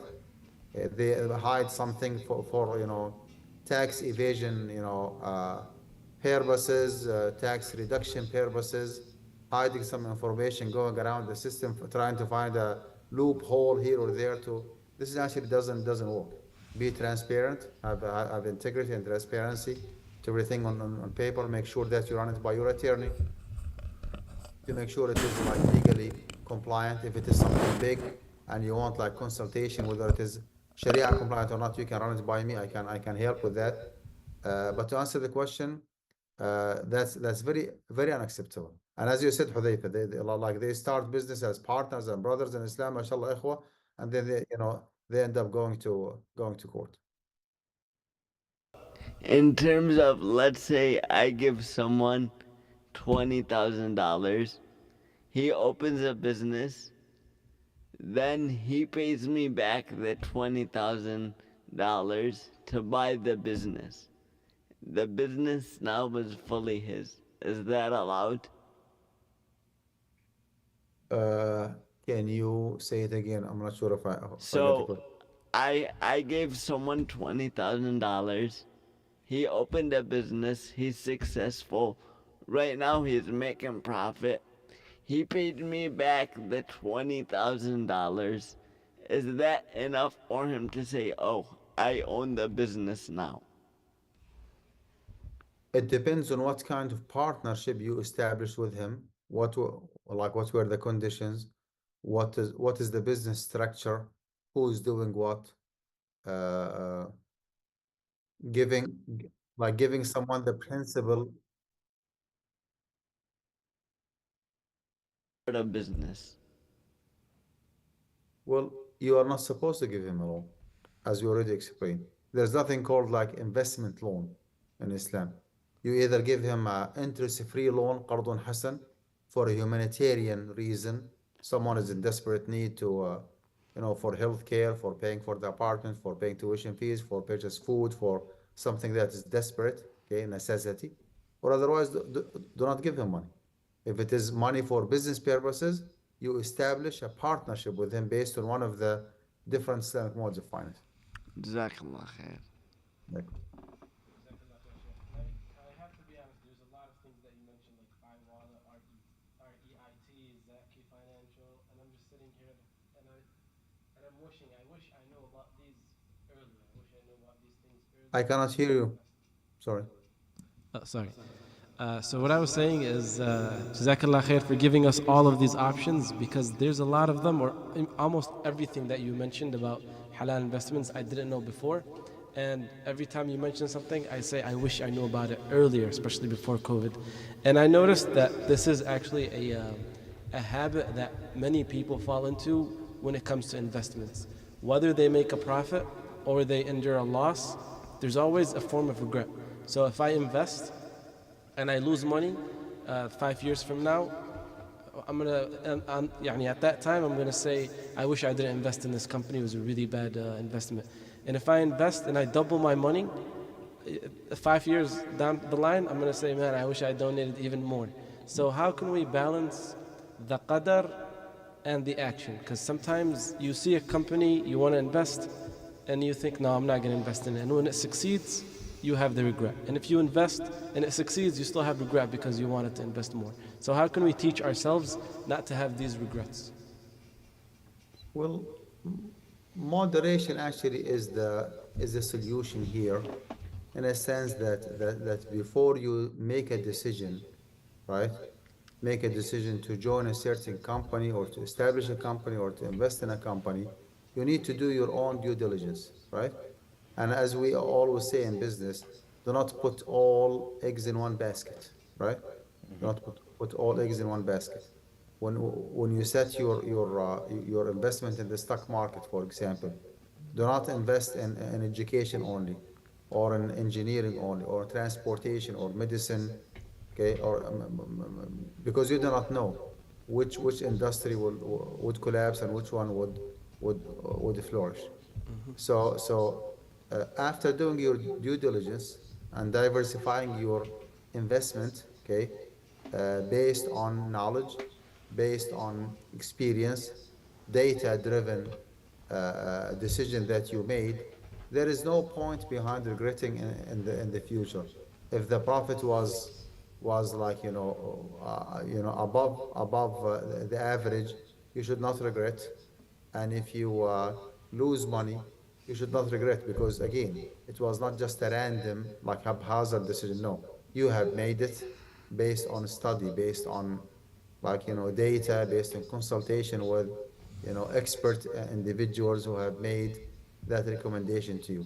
Once you do your best, I mean, you should just submit to القضاء والقدر واعلم أن ما أصابك لم يكن ليخطئك وما أخطأك لم يكن ليصيبك. I mean, this is a part of the Iman and Aqidah, one of the articles of faith, and تؤمن بالقدر خيره وشره. After taking all the possible measures and means to be as safe, as efficient in your investment, there is no point behind regretting, okay, not investing more, or regretting investing in that company because of the loss. And that's the nature of business. I mean, التجارة كما يقولون ربح وخسارة. عرفت? You make a profit, you incur loss. I mean, that's a part of the nature of the business that you do. Would you also consider investment to be a wajib for someone that has a lot of wealth? So, يعني the reason I ask this is because there might be people that say, if I'm meant to be rich, Allah will make me rich even if I don't invest my money. So they sit on their amounts of wealth and they don't invest it, and it just loses value over time due to inflation. Is this a correct mindset, or should it be corrected? Well, it is the wrong mindset, because again, if you sleep on the money, I mean, you can, as long as you pay the zakat, the 2.5% every year, then it's absolutely up to you. Okay, but business-wise, it's a very bad decision, because if you sleep on that money for 40 years, okay, the 2.5% times 40, that's 100%.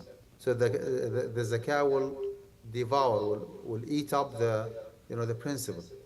And that's why you need to invest your money. And by the way, that's why Allah subhanahu wa ta'ala mandates paying zakatul mal once a year, right? With the exception of zakatul rikaz, with the exception of agricultural products, وَآتُوا حَقَّهُ يَوْمَ حَصَادِهِ. But generally speaking, zakat is to be paid once a year. Do you know why? To have enough breather, enough time to invest that money in a business and to generate profit from that business. From that profit, you pay zakat, right? While preserving the principle. So not to invest to start with is a very bad decision, especially nowadays, like post COVID-19. Absolutely, it's a bad decision. The least you can do is to have what is called a passive investment, like to open a gold wallet investment and just convert all the cash money that you have into actual real gold. Jazakallah khair. I know we're reaching the end of the podcast, so I want to take a question from one of our viewers. He says he has a question regarding leasing. Can you explain how leasing works and whether leasing a car is considered haram in Islam or not? Thank you, Jazakallah khair. Well, the only two different agreements or contracts that are subject to riba, okay, that could be affected or afflicted by riba, are عقد البيع وعقد القرض, the loan agreement and the sale agreement. And whenever you sign a lease agreement with the car dealership, you are not buying and you are not borrowing money. So there is no sale agreement involved and there is no loan agreement. So the lease agreement is halal by default because it's not even subject to riba to start with. Now, the fact that the finance company or the bank from behind the scene, they purchase the car from the car dealership and that's why they check your credit and your income, that has nothing to do with the default permissibility of the lease agreement, right? Okay, I do not, well, I did not sign a sale agreement. I did not borrow money from that bank. I did not purchase the car. It's just a lease agreement. The fact that sometimes we call it lease to own agreement doesn't make a difference. Okay, here in this country, like the lease to own agreement actually goes that you lease the car, let's say for 3 years, right?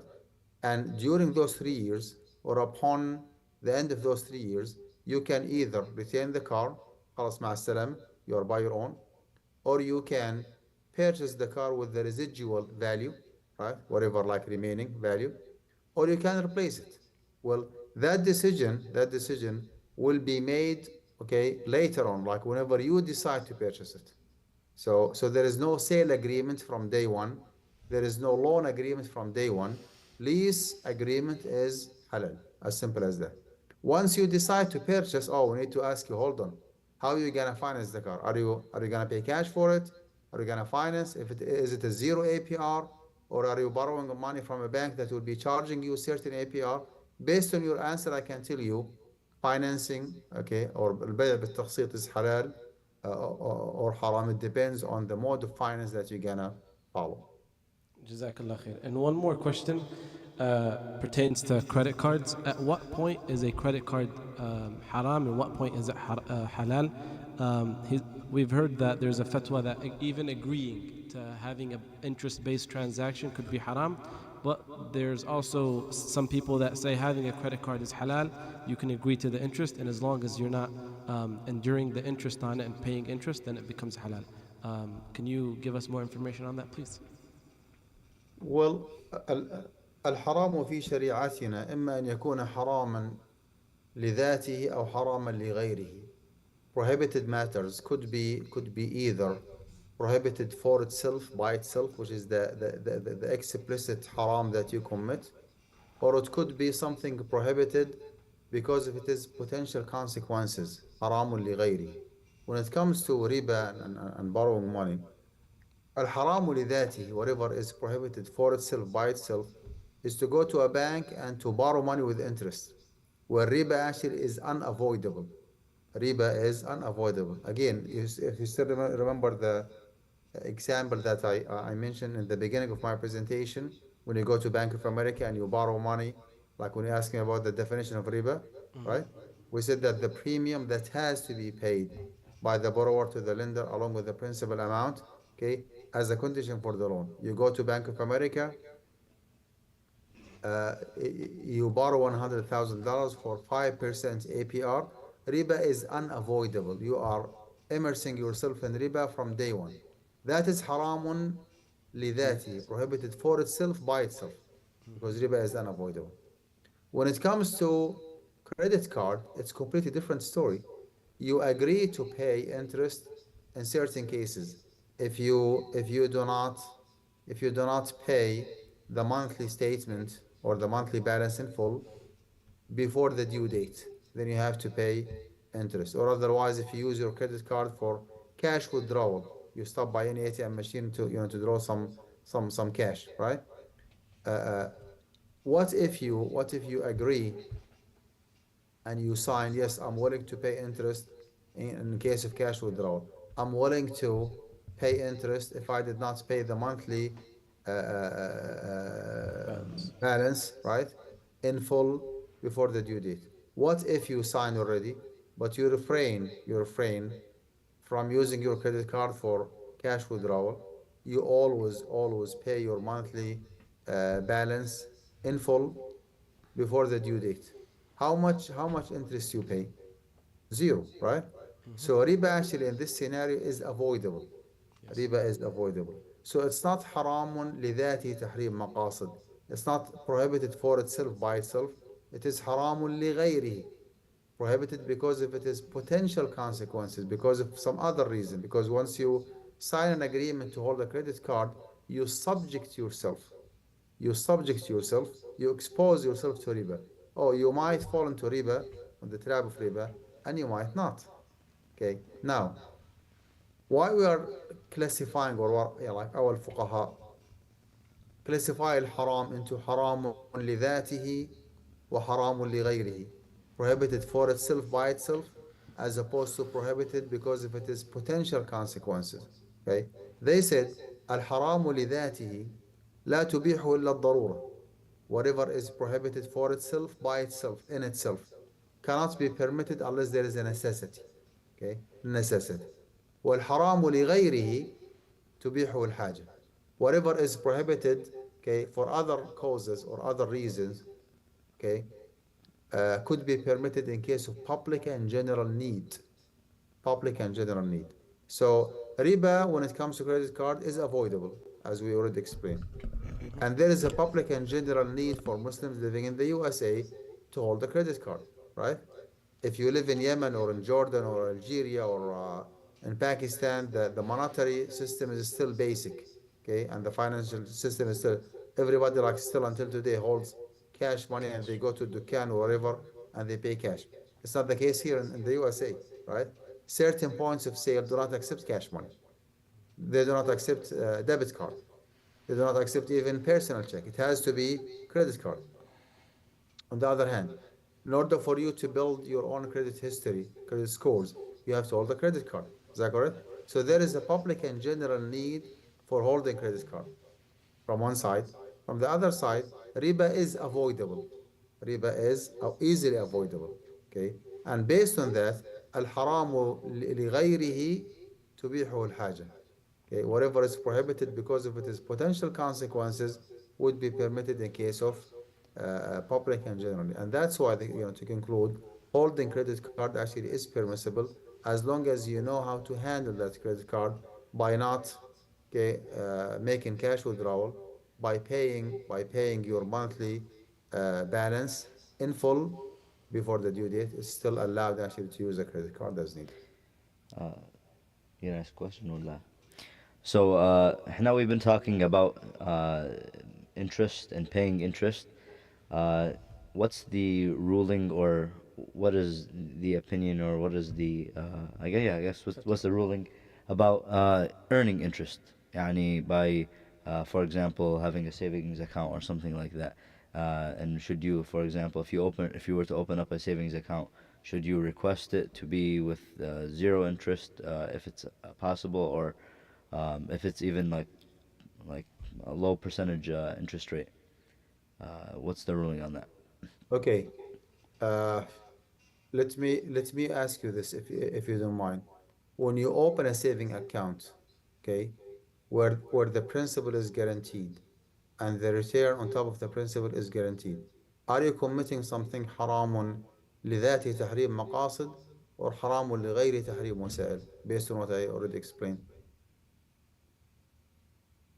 Could you repeat the question again?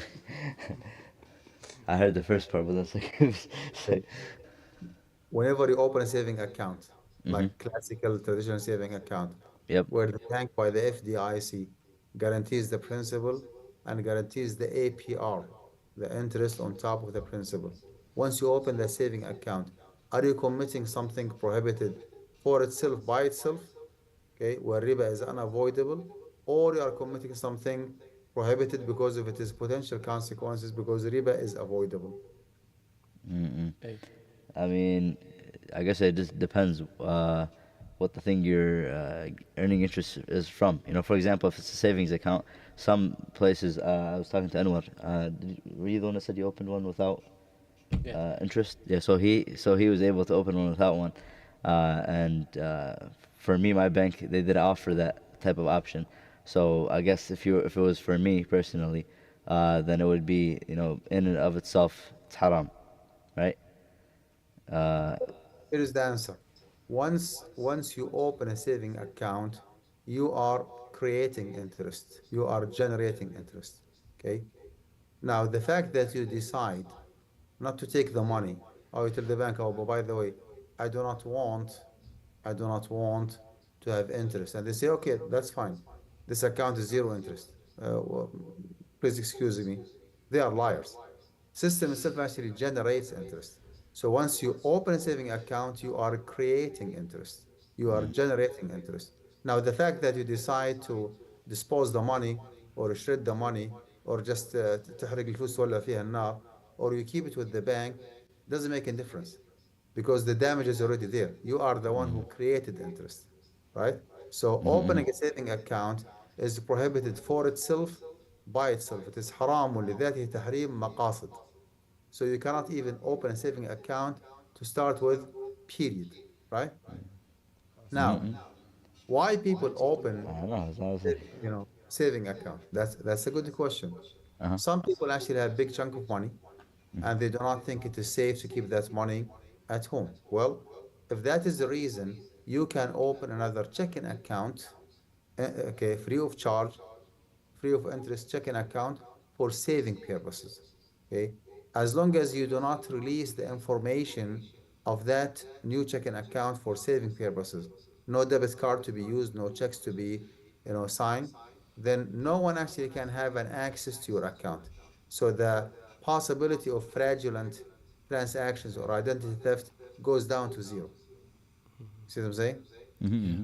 If the reason behind opening a saving account is to make some extra money to set off the inflation and to pay off the zakat, the 2.5%.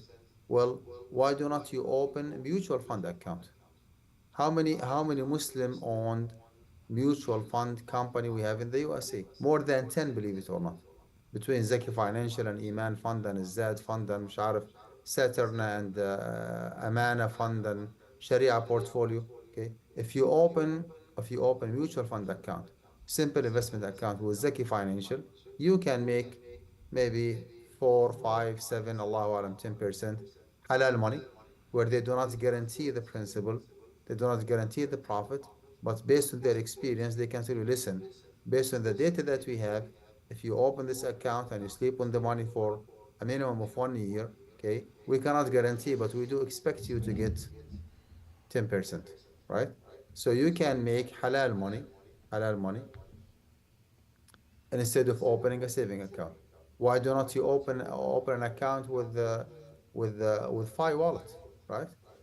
Purchase gold, okay? The gold actually its value is increasing rapidly, and the currency, the fiat money value is decreasing rapidly. The best option actually is to purchase gold and to take the risk of having Fi Wallet not registered in the USA. It has no registration in the USA.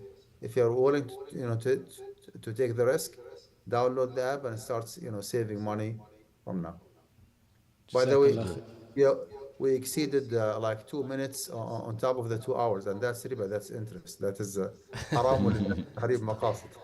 Inshallah.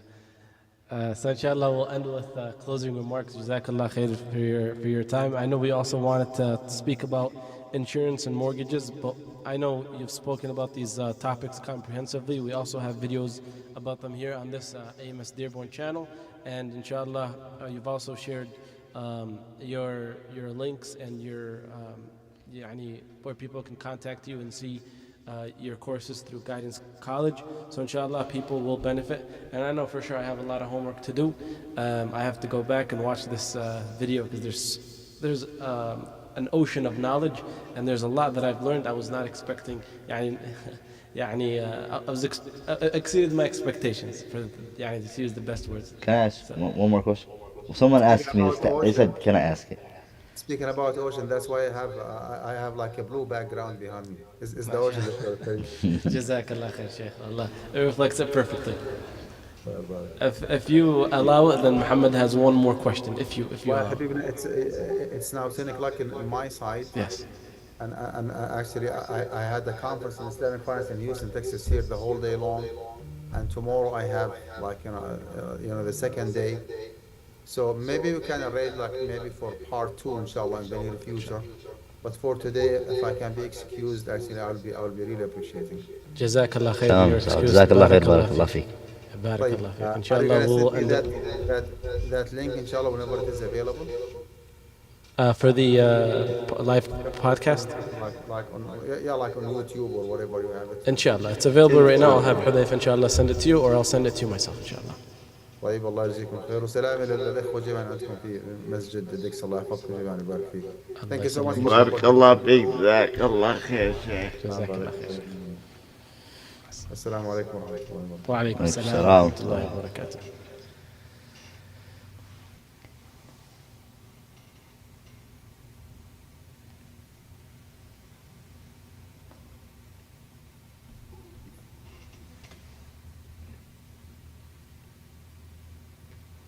That's me. Okay, mashallah. Learned a lot. Yeah, I know. So inshallah we can sit a little bit, You close that up. you looked So at- there's a lot that we learned. There's a few things that we didn't discuss, like insurance and mortgages.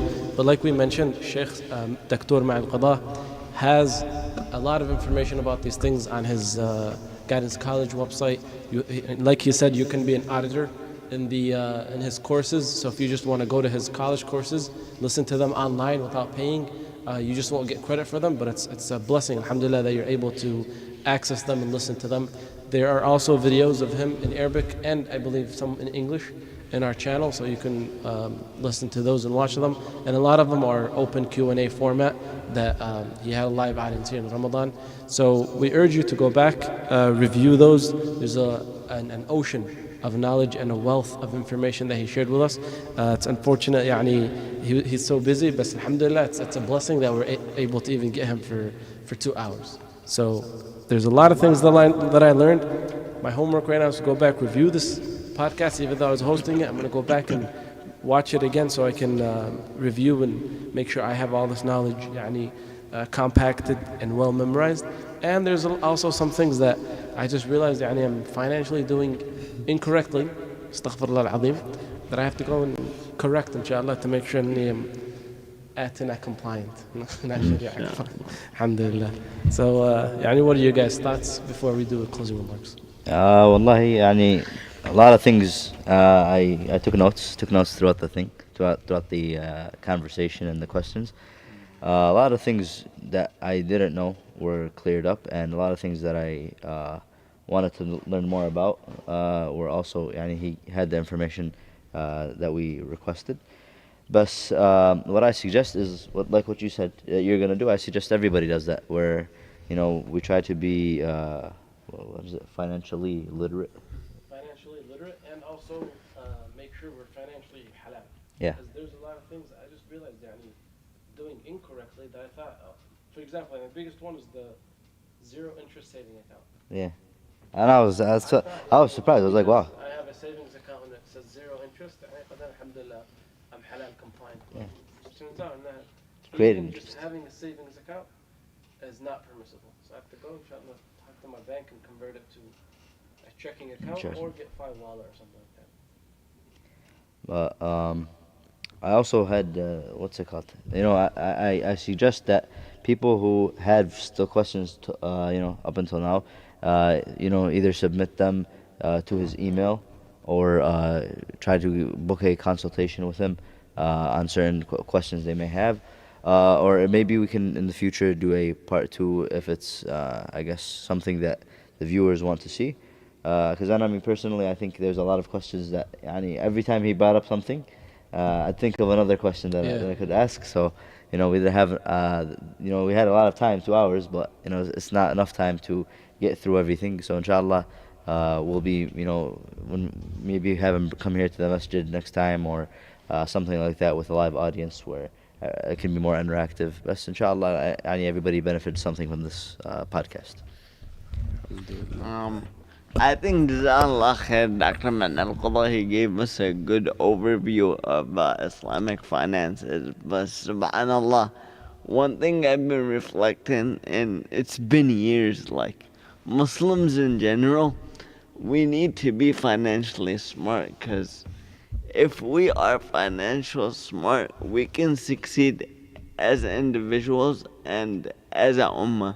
So I recommend visiting the Sheikh's website, Guidance College, and getting benefits from him. And inshallah, we, the future youth of this ummah, can work together and develop financial institutions that will help our ummah from now, inshallah, until Qiyam as-Sa'ah. Jazakumullah khair. One thing I actually want to mention again, or I guess it wasn't mentioned, that when we have these types of talks with, like for example, Dr. Ma'an Qullah or anybody, and we have a question about something to see if it falls in line with what Islam teaches us. Once we learn that whatever we were doing is wrong, or maybe we need to do it in a different way for it to be correct, we shouldn't say, it's okay, I was already doing it from before, I'll continue doing it.